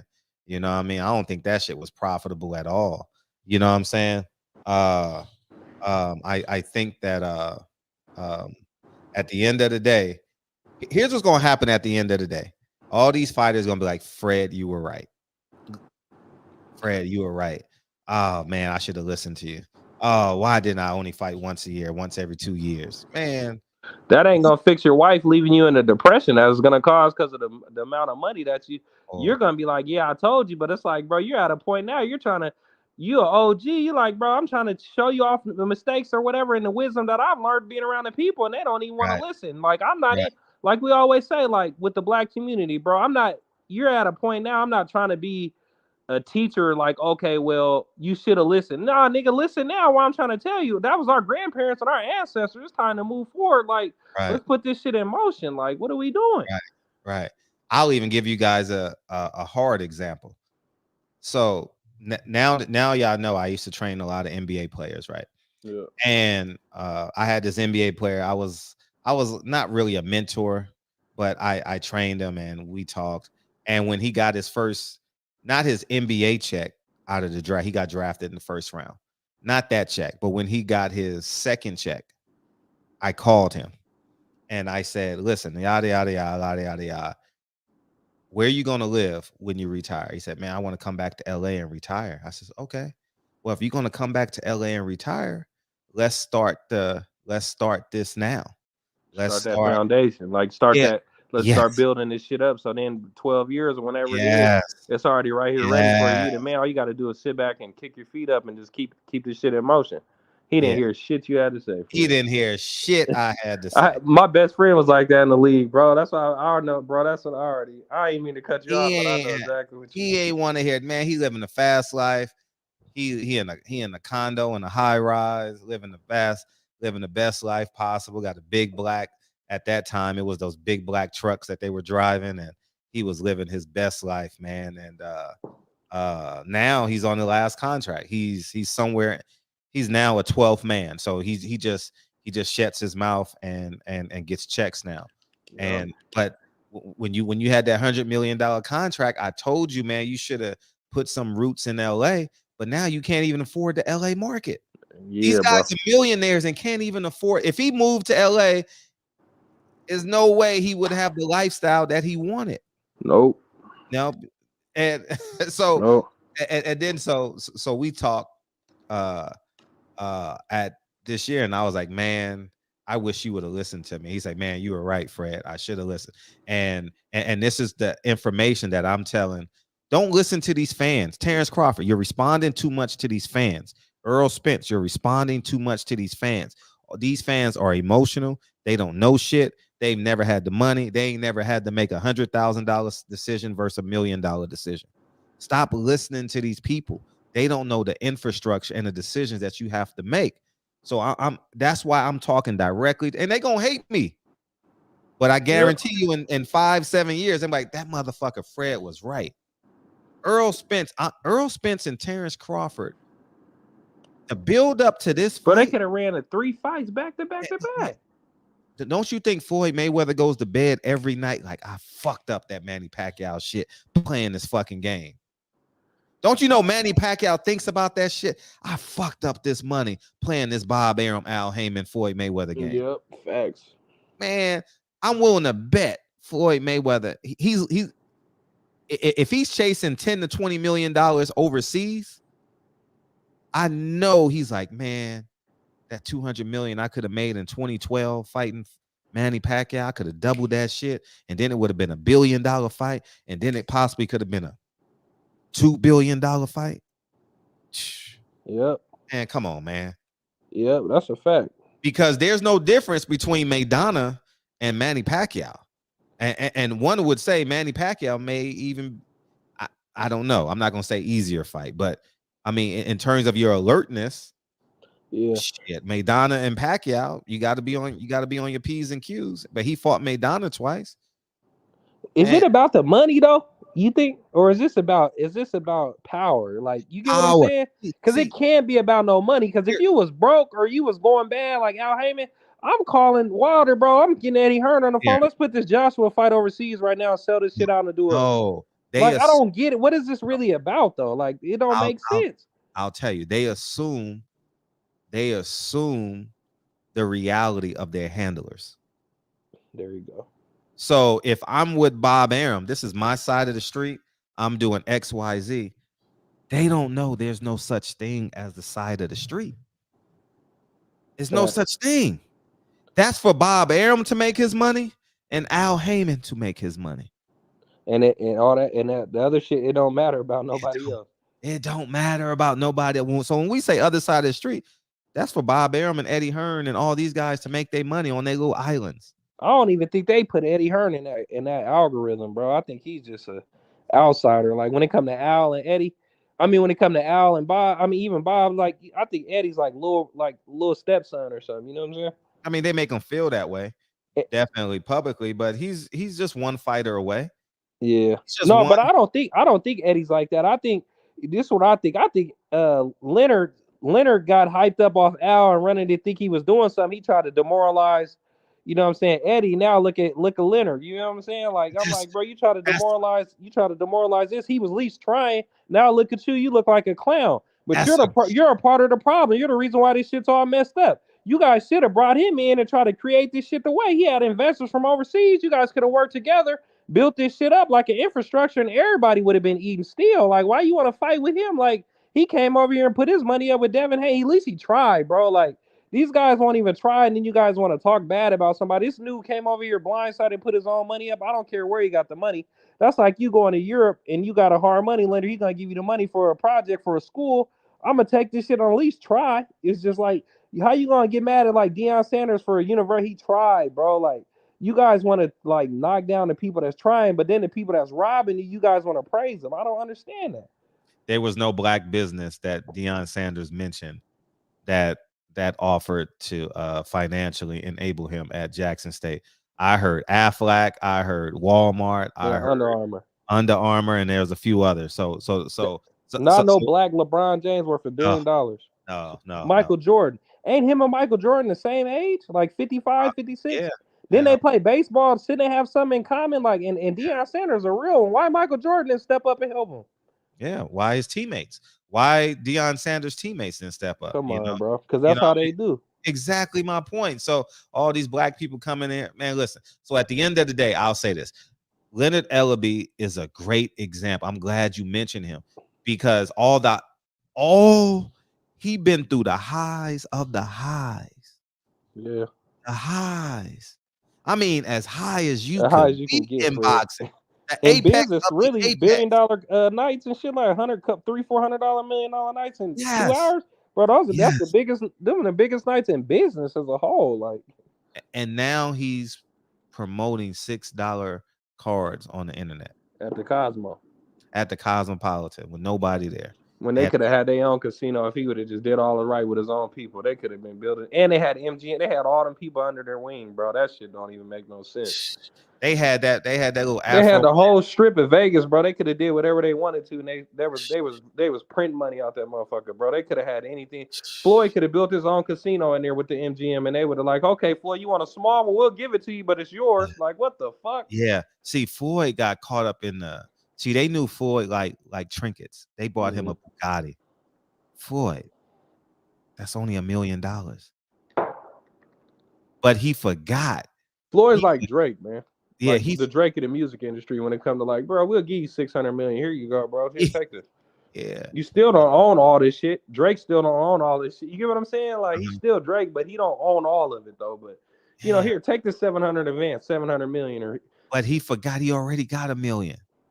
He was worth $100 billion, and he took the $1 billion and then ran with that. But he was really worth $100 billion. Yeah. Somebody said the other day, I was watching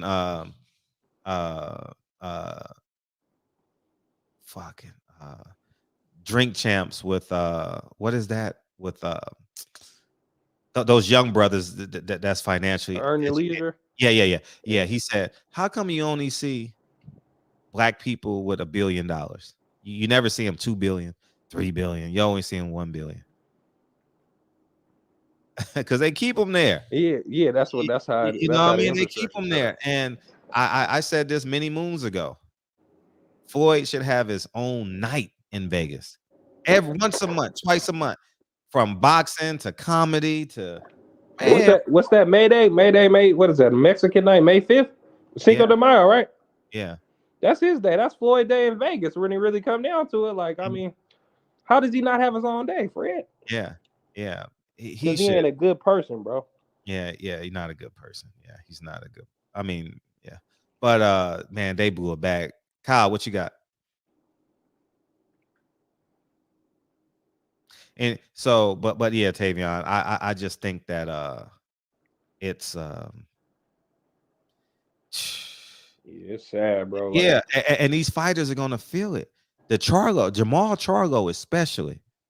Yeah, No, don't feel bad for him. No, I don't. Yeah, I just like it's just crazy because you're looking at it, you're like, damn, you see the house, all that shit, that's advanced and all that. But then you're like, bro, what happened to the talent? Like, we care about the boxing, like, bro, you ain't even been in the ring. That Andre fight, you should have been on the undercard with Tank, just getting it in with him or something like.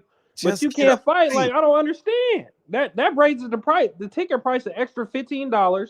And then that'll bring the revenue coming in, and then you guys work on that, bro. And now you're active. You knock him out, you get ready to go, and then you, like, I don't understand. This shit can't be that hard, bro. Right. Jerron Ennis is doing it. They say, oh, this is the best card.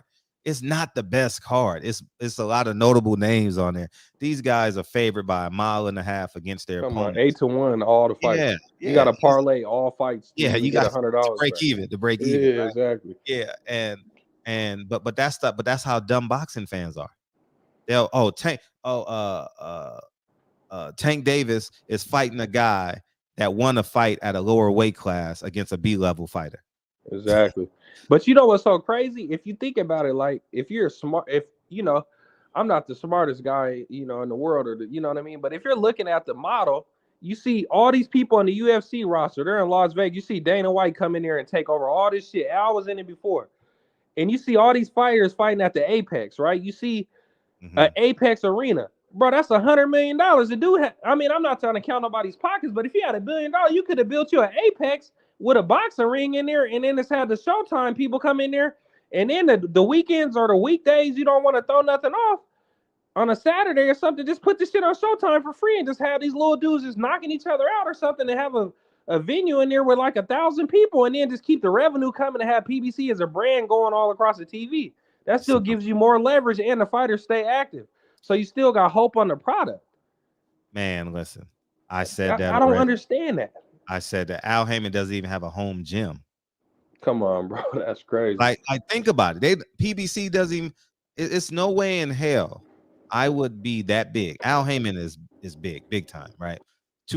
Over 200 fighters. It's no way in hell I wouldn't have a gym like Bob Arum. Like, he has one in Houston, and even Jay Prince has a gym. Jay Prince got his own gym. Yeah. So Floyd, you know what I'm saying? Floyd got one, but like, you don't got a PBC gym in Vegas, and then you could make it a hub, bro, and then that'd be something forever. Even when you die, like you say, legacy, like, is that really, like, bro, that'd be somewhere the young dudes, or like people come in there forever, bro. You treat that shit right. When Bob Arum dies out, he still got his shit right there. Like, people still gonna come into his stuff, his infrastructure. That's more important than money, bro. Like, I don't understand that type of shit. Like, I'm like, how you don't even got that type of shit? Right. And what we're saying is the infrastructure is what I hope that Earl Spence, Terrence Crawford, even a Jamel Charlo, he's crazy enough to he got his own gym at least. Yeah, he does. But now he needs to expand it though with paid seating and you get what I'm saying. Yeah, put 200-300 seats in that little gym that you got with them young fighters and build that shit up, bro. Put some arena, get some tickets, get a little box office in there, and run two fights a month out of there, bro, and get 600 people, and then you just build your shit up that way. So that's what I'm saying with Al. I'm like, bro, he got way more resources and all this. So if they was building a promotion company, you didn't tell them to do that type of shit? but they don't value $20,000. They don't value how much. Shit, when you get you go from millions to having that, and then got a tax bill and got property taxes and shit. You go, bro, that shit add up, bro. 20,000 is, you know what I'm saying? That's 2/4 of property taxes on one property, bro. Yeah, like what? Yeah, you're right. And I'm speaking from experience. My first film was on 2 former NBA players. It's called Inner City Champions. Go ahead and Google it. And I interviewed so many former NBA players. So many, too many to name.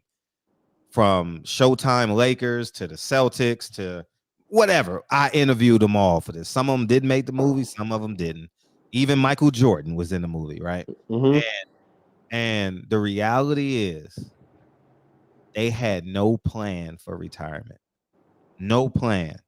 None.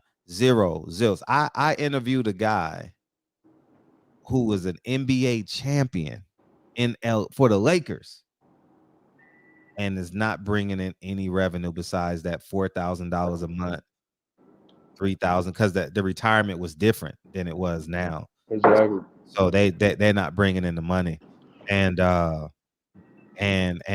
they playing cards and dominoes in the park all day, and it's they just sad, bro. Yeah, it's really sad, and you get the and they just waiting for a speaking engagement or NBA retirement for the All-Star games and stuff like that. But if you wasn't an NBA All-Star, if you wasn't anything as such, then you're not getting the invite. You know what I mean? Exactly. And then you'll get the invite, bro, and you'll be around the people worth $1 billion, and they still won't even try to help your ass. They want your ass back at the park. You know what I'm saying? And that's why it's so important being an OG and helping the young dudes and not be in those situations. And that's what you're trying to do. And then people look at it like some clown, like, come on, bro. Like, and then people say, "Oh, you're hating." I'm not hating. I'm trying to get these dudes to the bag. Facts. Because if Earl goes to 154, the month it's over. Facts. It's over. Crawford Spence is over. Where is he going to get an opponent for $15 million at 154? Nowhere. He could have ran this 147, run the 3 fights up. They could have already ran one right now in November, ran it back in April. That's 2, and then run that trilogy back in. You could even take a year on, wait till the next spring, and then you ran 2 fights off in 6 months. You guys have ran off $30 million apiece.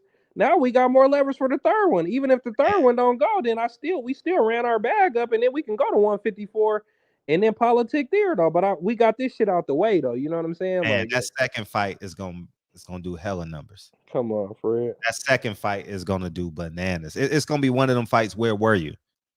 That's how important that. See, these fans are stuck on who's gonna win. Whose fault is it?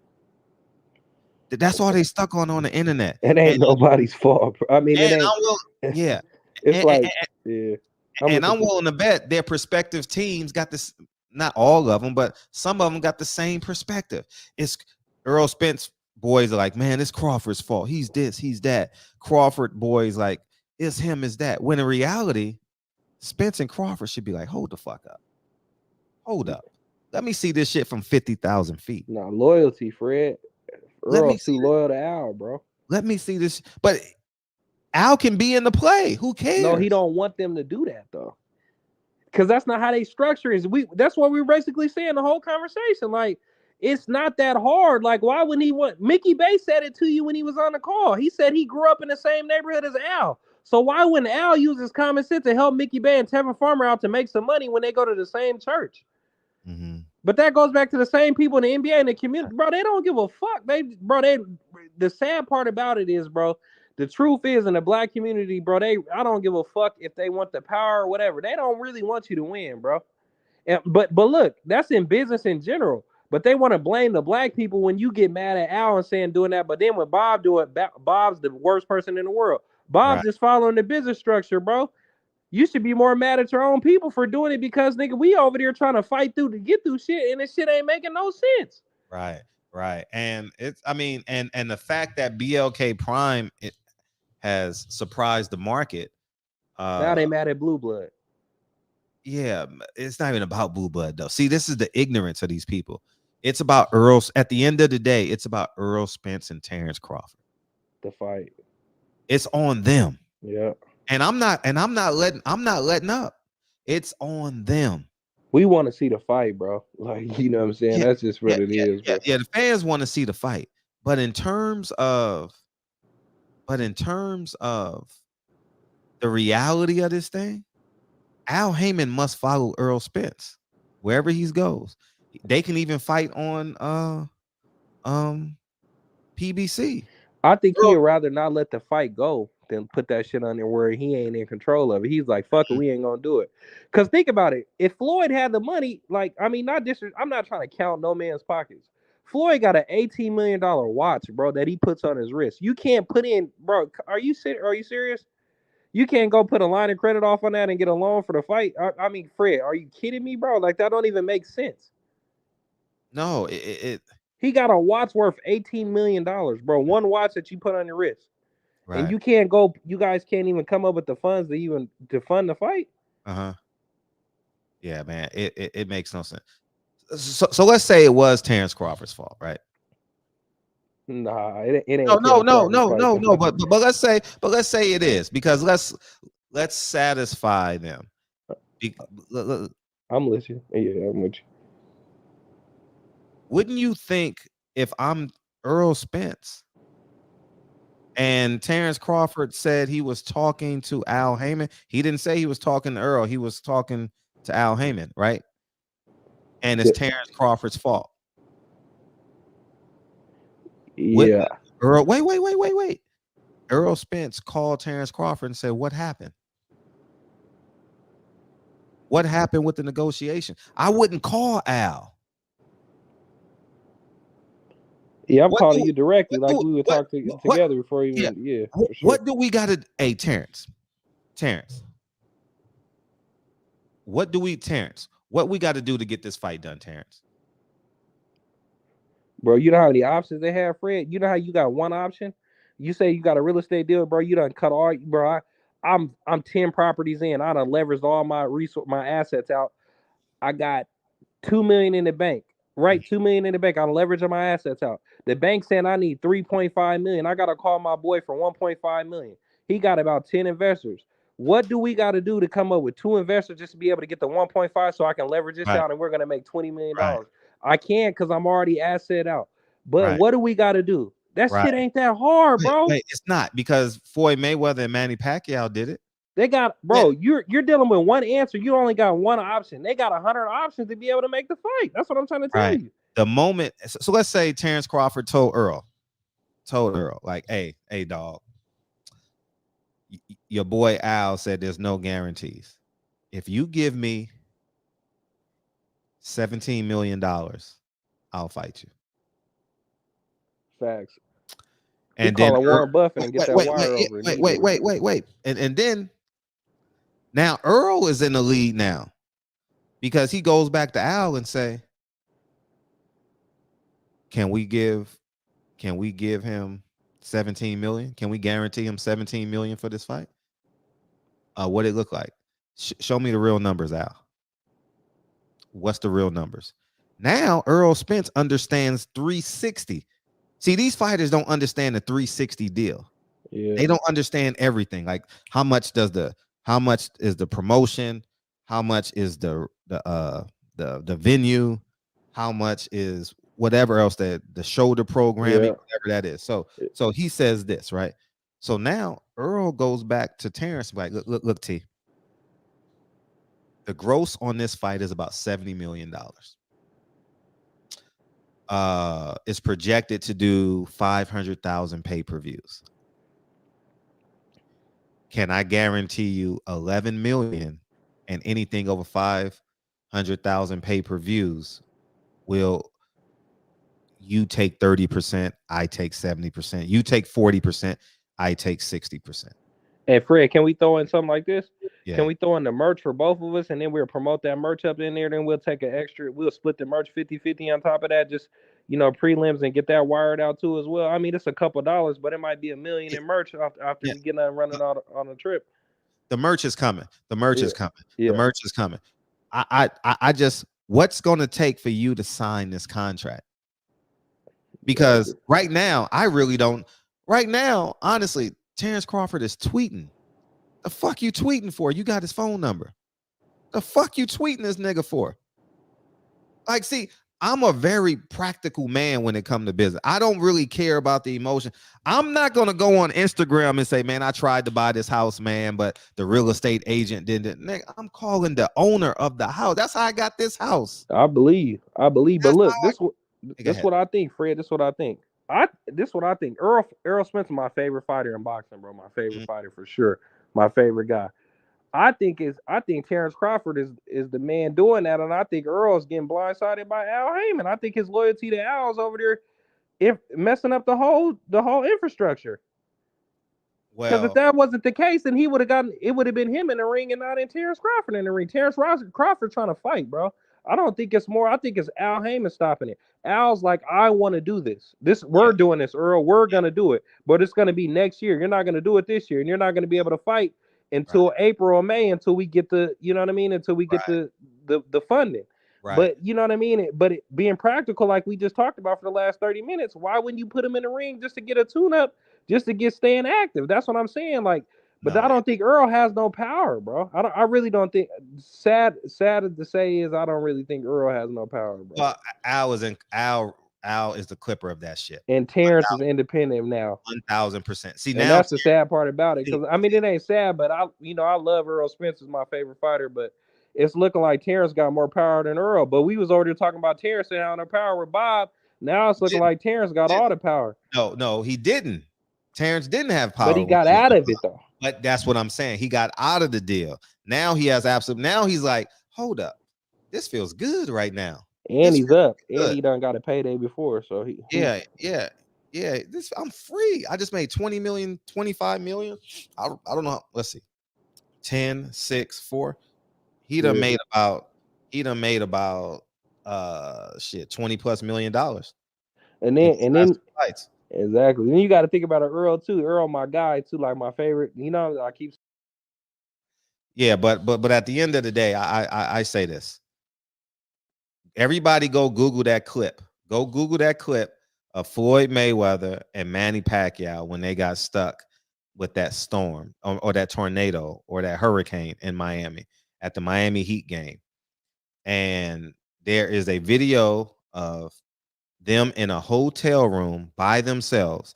No Bob Arum, no Al Haymon, no nothing. It could have been staged. It could not have been staged. I don't know. But what I see, I'm gonna take everything at face value. Take everything at face value. Yeah. Yep. They were in that hotel room by themselves with their woman. I don't know if Floyd had a woman, but I think Manny Pacquiao had his wife in there. And the deal got done. Then they took it to Bob Arum and they took it to Al Haymon, and the fight got done. And that's what's so crazy. Like they're looking at it. You know how you're like, why would I promote something if I'm not enthusiastic? Like if I'm looking at it, if I had a son, like you got a son, and I'm looking at Al, why would I want my son to sign to somebody like this, knowing it was $1 billion offer on the table with 2 fighters, and he didn't even pull the trigger within himself to even get it done. Why would I want to sign to somebody like this? No, you're right. No, you're absolutely right. So why the fuck would he give a fuck about my little money or what? He don't give a like. You get what I'm saying? That's how I would think about it. Like, I'll do this shit myself. Like, I don't even need this dude.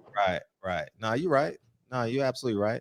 And why would I have my son sign to somebody like this? It was a Manny Pacquiao, Floyd Mayweather fight for $1 billion trilogy that people waited for 6-7 years or today. You know what I mean? And he didn't even have the urgency to be able to get this done. I would do my research and be like, okay, why would I want my son to even be in a position like that? Right. No, you making sense. Now let's flip it to the other side. Now let's say it's Errol Spence's fault. Let's say it's Errol Spence's fault now, right? Mm-hmm. And Terrence Crawford should be calling Earl and be like, Earl, what we got to do to make this? I don't understand why men can't talk. I don't. That is beyond. Dude, we're talking about $50 million. We're not talking about. Dude, ain't nothing emotional about $50 million. Do you think they're not, Fred? I don't believe that a man. I don't understand that part. What do you mean they can't talk? That's so easy to have a conversation with. It's just mind-boggling to me that I don't think that's the reason. I believe that is control. I think Earl Spence is so loyal to a man that he's blind. I think he's so blind to Al Haymon, just like everybody else is. That he's loyal to. He's so stupid that he's so. I mean, he's not stupid, but he's so loyal that he's being dumbfounded within his own situation because that don't make logical fucking sense. Yeah, bro, that's a real bro. You call that dude right now, flat. I would have went to the bro. You know how easy it is to take a private jet to go out there and have a steak dinner with your family and shit. Bro, I have both my family sitting down right here, bro. Let's get this money for our kids and shit, bro. I'm gonna knock your ass out. Like, let's get this shit in. Hey, I'm looking at Al Haymon funny. You know what I'm saying? So if a nigga tell me, man, hey, I got a nigga want $50 million, a $50 million head fund, they gonna give me $50 million, bro. I'm looking at Al Haymon funny, and why did I look into it? Why didn't he look into it? You know what I mean? Hey Kyle, what sense does that make? That's what I'm saying. I'm like, this shit don't even make logical sense, like on no levels. Like, how the fuck you wouldn't call and take a flight out there with the investor, even if it was Black Prime, to get this shit done? That's weird. I wish I had Terrence Crawford's number, dog. I don't have Terrence Crawford's number. I wish I did. I would call him till he picked up the phone.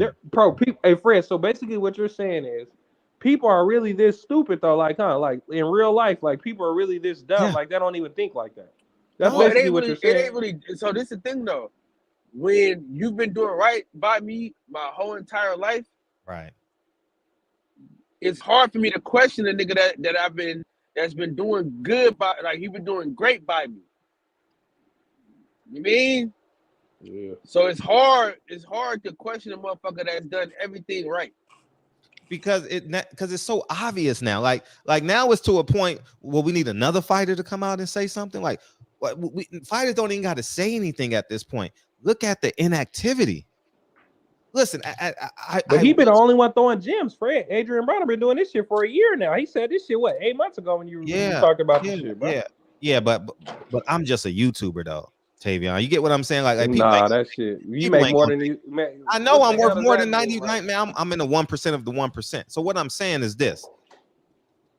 Oh, man, listen, God, I swear, I got Earl Spence number. If I had Terrence Crawford number and he picked up, I would say, Terrence, can I put you on the phone with Earl?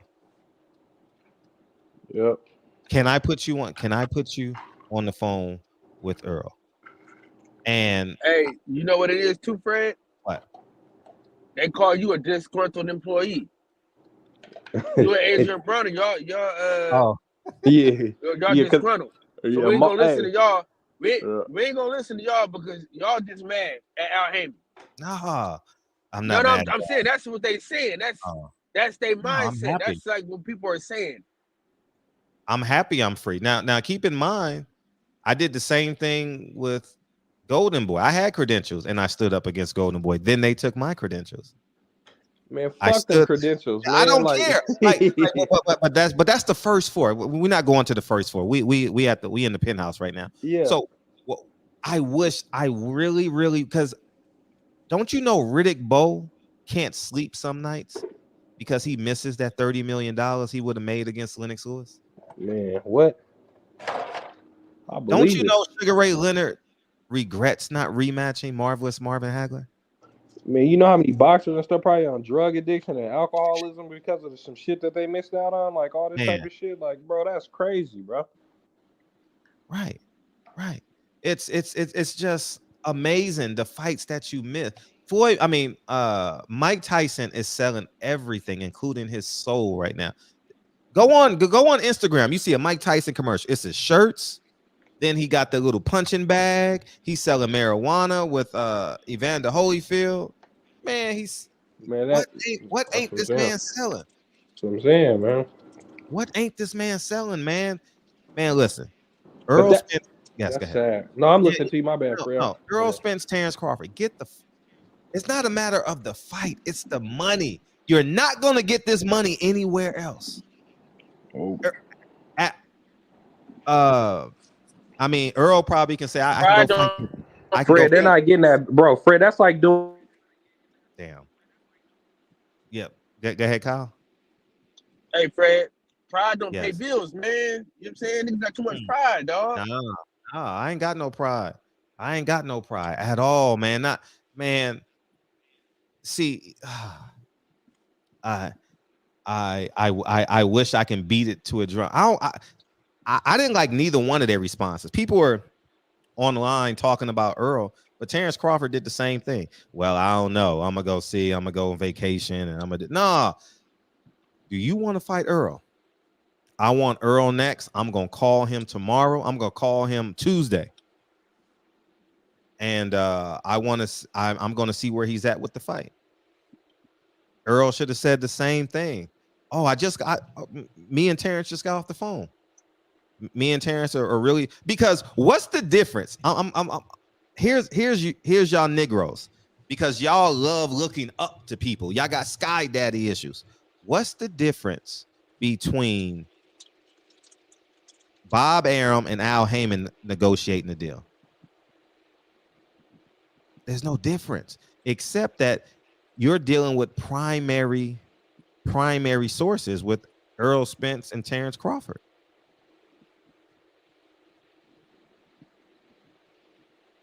Make this, man. You're not going to find this money. If Earl Spence got to go, that's hard labor. Going up to 168 to fight Canelo for that money, that's hard labor, man.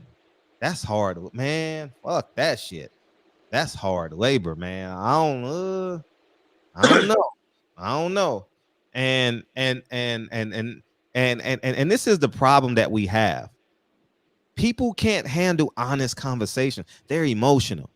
Oh, you don't like Earl Spence no more. Oh, you switching sides. Oh, you poor baby. Here's your fucking bottle, you fucking dummy. Hey, it's a fucking bro. Man, YouTube is a fucking gang now. Oh man, it's not about that. I understand the reason why. One of the biggest reasons why I bought this house is because it's gonna double. In 7 years, this house is going to double. Yeah. And I'm going to win. I took a chance. This is the biggest mortgage I've ever had. But I'm going to win at the end of the day. But that's what I'm saying. Like, Fred, that's what I'll be talking about, like independently thinking, right? So, like, my grandpa passed away. Like, my grandpa was married for 60 years, bro. And my dad had died right after, my dad died before. And I'm a young dude. I ended up buying my grandpa's house, my dad's house, and then I had a property like on the waterfront, bro. It was like this lady lost her husband for like 60 years. She was like 90 years old. I bought the house for like $950,000, and then the house is worth $1.8 million. The mortgage is $6,000 a month. You know what I'm saying? With the insurance, I short-term rental it out. It got a dock and everything on it. I fixed it up. Now I took a chance on myself. Now I got properties with cash flow on it. You know what I'm saying? Yeah. It's just like, it's not that hard to be creative when you need something. And you could put $300,000 down on that $1 million mortgage, but if I got two people over here that's in my corner that we could creatively figure it out, why we can't figure it out? Why I got to be out here on the limb and then not have nothing? though? That's the thing that in a business aspect, that's the part that's tricky. Like, it looked like some hating going on. You know what I'm saying? Like, it just don't make sense. Niggas are dumb. You know what I'm saying? Like, I try to tell my brother, right? He got like A1 credit, right? Yeah. I got the capital. I'm like, nigga, we might as well just, nigga, use your credit and my capital, nigga, and we can win together. He talking about he got to talk to a bitch he ain't even married to. I'm like, nigga, you talking about you got to talk to her. What the fuck does she got to do with this, nigga? Y'all not even married. Y'all ain't got no kids or nothing, bro. What are you talking about? You got to talk? I said, man, fuck it. Y'all, you motherfuckers just dumb. You know what I'm saying? Niggas just be dumb. Yeah. And you can't do that though. Like not to cut you off, Fred, but like even with credit, right? So this is what I learned about the black community with credit. Like, I was a young dude, right, and I learned about credit, right? I could take an 18-year-old and take an 820. I could take an 18-year-old and build their credit up to an 800 credit score. You could take your capital and then he got an 800 credit score, 700 credit score. You get a secure loan for $50,000.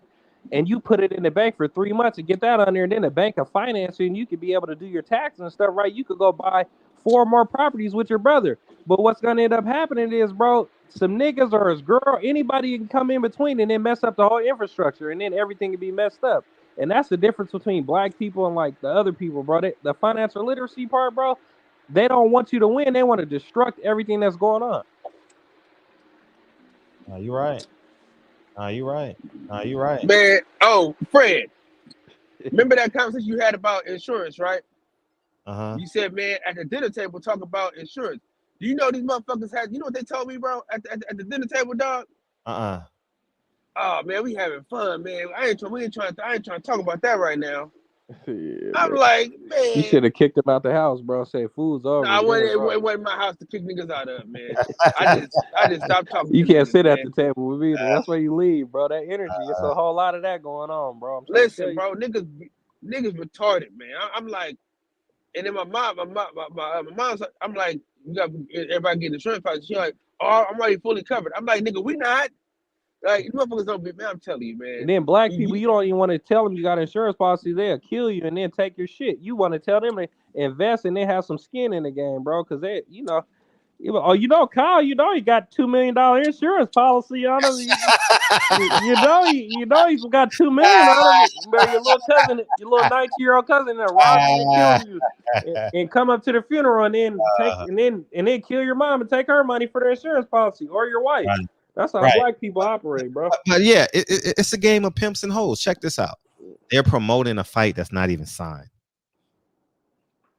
And Tank versus Ryan Garcia. Now, before you jump out the window and say, hey, that's how business is supposed to do it. No. I don't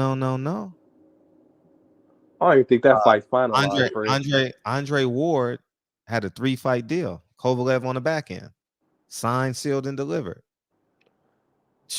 Hey, you think that Gervonta Davis and Ryan Garcia fight's even really done, bro? It's not even done. They're lying, bro. Oscar is sitting back laughing. He's like, man, this fight ain't getting done, but I'm going to just play along with it. You know what I mean? Yada, yada, yada. Tank said I had to take this fight for other reasons. Money reasons. The only reason you take a fight is for money. It's not for a belt, right? So it's for money. He got to pay his lawyer fees and all that, I guess. I assume he got to pay that girl. You know, that they probably got a settlement that they're going to go to court on the first day with. You know what I mean? She's probably going to go missing. You know, but at the end of the day, Earl Spence, Terrence Crawford is in the here's the catch. They're in the position that they dreamed of. That's why you work hard your whole life, right? That's why you go to the biggest fight in the world, the biggest payday, and I literally have absolute power. Because Earl Spence can really wash out Terrence Crawford. Okay, we doing the deal. In the next 30 days, Earl Spence and Terrence Crawford, they tweet each other and say, in the next 30 days, myself and Terrence Crawford is going to hash out this deal. Expect this deal to get done in the next 30 days. And then look, you know how you can make your fortune go up? It's a 3-fight deal. Or 2-fight deal or something. That'll make it even go. You know what I'm saying? Like that. Yeah. But it's just because people say, oh, Al Haymon got to do the deal. No, Earl and Terrence can do the deal. Here's the deal. Here's what we agreed upon. And Al Haymon supposed to say, you like it, I love it. Let's go. It's simple. If Al Haymon can say there's $50 million in the bag for Anthony Joshua, right? Why can't he do it for Terrence? The money's different, obviously, but this is the dream. This shit don't make sense, bro. And you put it in another man's hands. Yeah, that's crazy. But that's what they all, that's what it worked out in Floyd's favor, I guess. But like, that's what it is. That's just sick, man. Yeah, it's way sick. I don't think that fight's even happening, man. I'm gonna keep it. I don't think none of them happen. I don't think Ryan and Tank is happening. I don't think. Well, it's gonna be a big man. They've been lying to Tank and Ryan. They're like, oh yeah, we got it agreed. Like they got them on some goofy shit. Like yeah. You guys about to fight? If Earl Spence make weight for $3 million, it's 147 at 32, bro. That's hell. That's skinny as hell, bro. Man, I feel 147 at 32 though. You know how hard that is. I'm 32 right now. I'm 180. Like, you know what I'm saying? I'm like, bro, 147 is just like, come on, bro. But imagine making that weight. I mean, not making that weight, but the fact that you're making it for $3 to $4 million when you could have had 20. Facts. And he only can make weight once, maybe twice.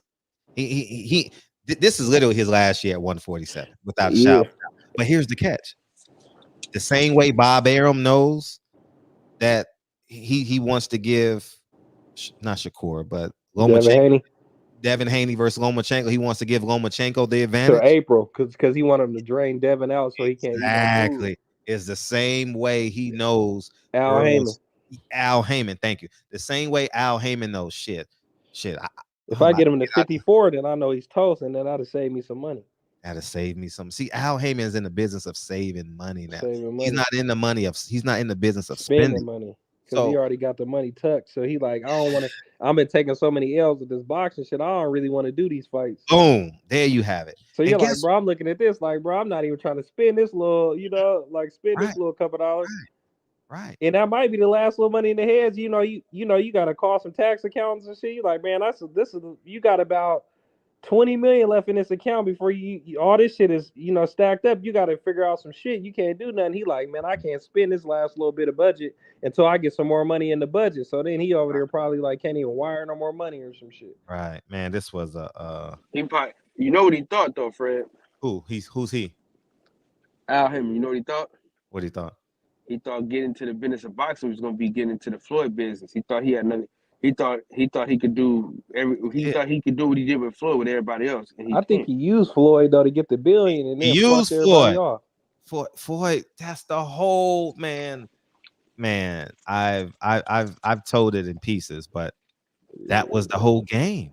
That was the whole game. What's the end game though? What the fuck does it matter with all the money if ain't nobody? That's what I'm trying to say. What are we doing this shit for if it ain't exactly? What the fuck does that matter? Like you're gonna be dead and you be like, oh, he burnt all the money. Like what the fuck? What the fuck? Bob Arum still in business. Bob Arum still in business. So who's the better businessman? Man, he's 92 doing business. Man, he's a hero. Facts. Like being real, like he's helping people, bro. Like what the fuck? No, you ain't gotta justify. No, let these little pro black nigglets let them deal with their own emotions. Yeah. At the end of the day, Shakur Stevenson makes close to $3 million a fight. Devin Haney makes $3 million a fight. They're happy.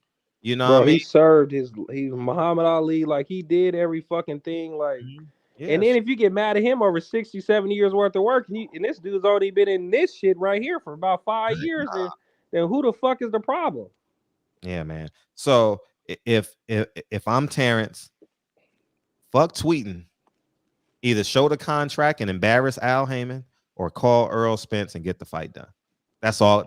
That's the only thing I'm on. I'm just keeping it a buck because at the end of the day, and I would say the same thing on Team Spence side too. Because, man, the regrets that these people gonna have, man, with their ego. And then the regrets of Shawn Porter holding his tongue, not saying the truth on how he really feels about shit. Yeah. He get older and he'll be laying with his wife and he might have CTE because he might be pissed off about his dad and Al Haymon about how it was used. He better speak up and tell the truth about this shit. Like, and Kyle at the dinner table, bro, tell the motherfuckers, man, what the fuck we doing? Because I'll be dealing with that with my family, bro. What the fuck you talking about? Listen. You talking about my credit? You got an 800 credit and I got the capital. Let's go buy a couple houses, nigga. Like, and if we can't do that, get the fuck out my house. Because if something happened to you and I got to take care of these kids, and you feel me? Like, what are we talking about, bro? That's why I be getting mad at my people, bro. I can't even do it. Listen, man. I'm listen. They be ignorant with that shit too. We live in a world where niggas are just dumb. You know what I'm saying? Like niggas just dumb. You know what I'm saying? Like, man. Like, bro, it's ignorant too, though. Like to the point, you're like, bro, I'm about to leave, or I slap the shit out of this dude for saying the stupid ass shit. Like, people don't understand. Like when I'm pissed off, like. I don't even say nothing. You know what I mean? Like when I'm really upset, I just give you this look of like disgust and disappointment. I just walk off. Yeah. I just look at you like, bro, I squint my eyes and make this face like, bro, you're dumb. This the face I make. When niggas do dumb shit, this the face I make, Fred. Look, Fred. I just walk off, bro. That's the faces, bro. It's like, bro, bro, niggas, man, I'm telling you, bro. Yeah, it don't make no sense, bro. It's sad, bro. I don't understand this shit. Oh no, I understand. I understand these niggas are dumb. That's what I understand. I mean, facts. And Nah, bro, but it's just how dumb can you be though? You know what I'm saying? Like it's just it's a victim mindset. Like this shit just don't make it ain't that hard, bro. I swear to God, it's not that hard. Nigga told me, man, we was at Thanksgiving. I was telling everybody, you know, everybody getting older and shit like that. So I'm trying to let them niggas know, like, hey, we need to get these insurance policies going on everybody. You know what I'm saying? Like, all right, fuck it. The only person that's to me is my auntie. The only Man, one. hey, do that shit with your girl. Don't even tell your aunt, bro. This shit so, bro. No. Your own But people be you the gotta one. hit. No. Nigga, my auntie old, nigga. Oh, she OG. No, I'm saying I'm putting it on her. Like I'm getting an insurance policy on her, nigga. Okay, yeah. Cause she older.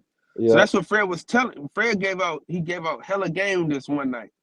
I mean, he at the kindness of his heart. And niggas took this. Nigga, let me tell you what these niggas did.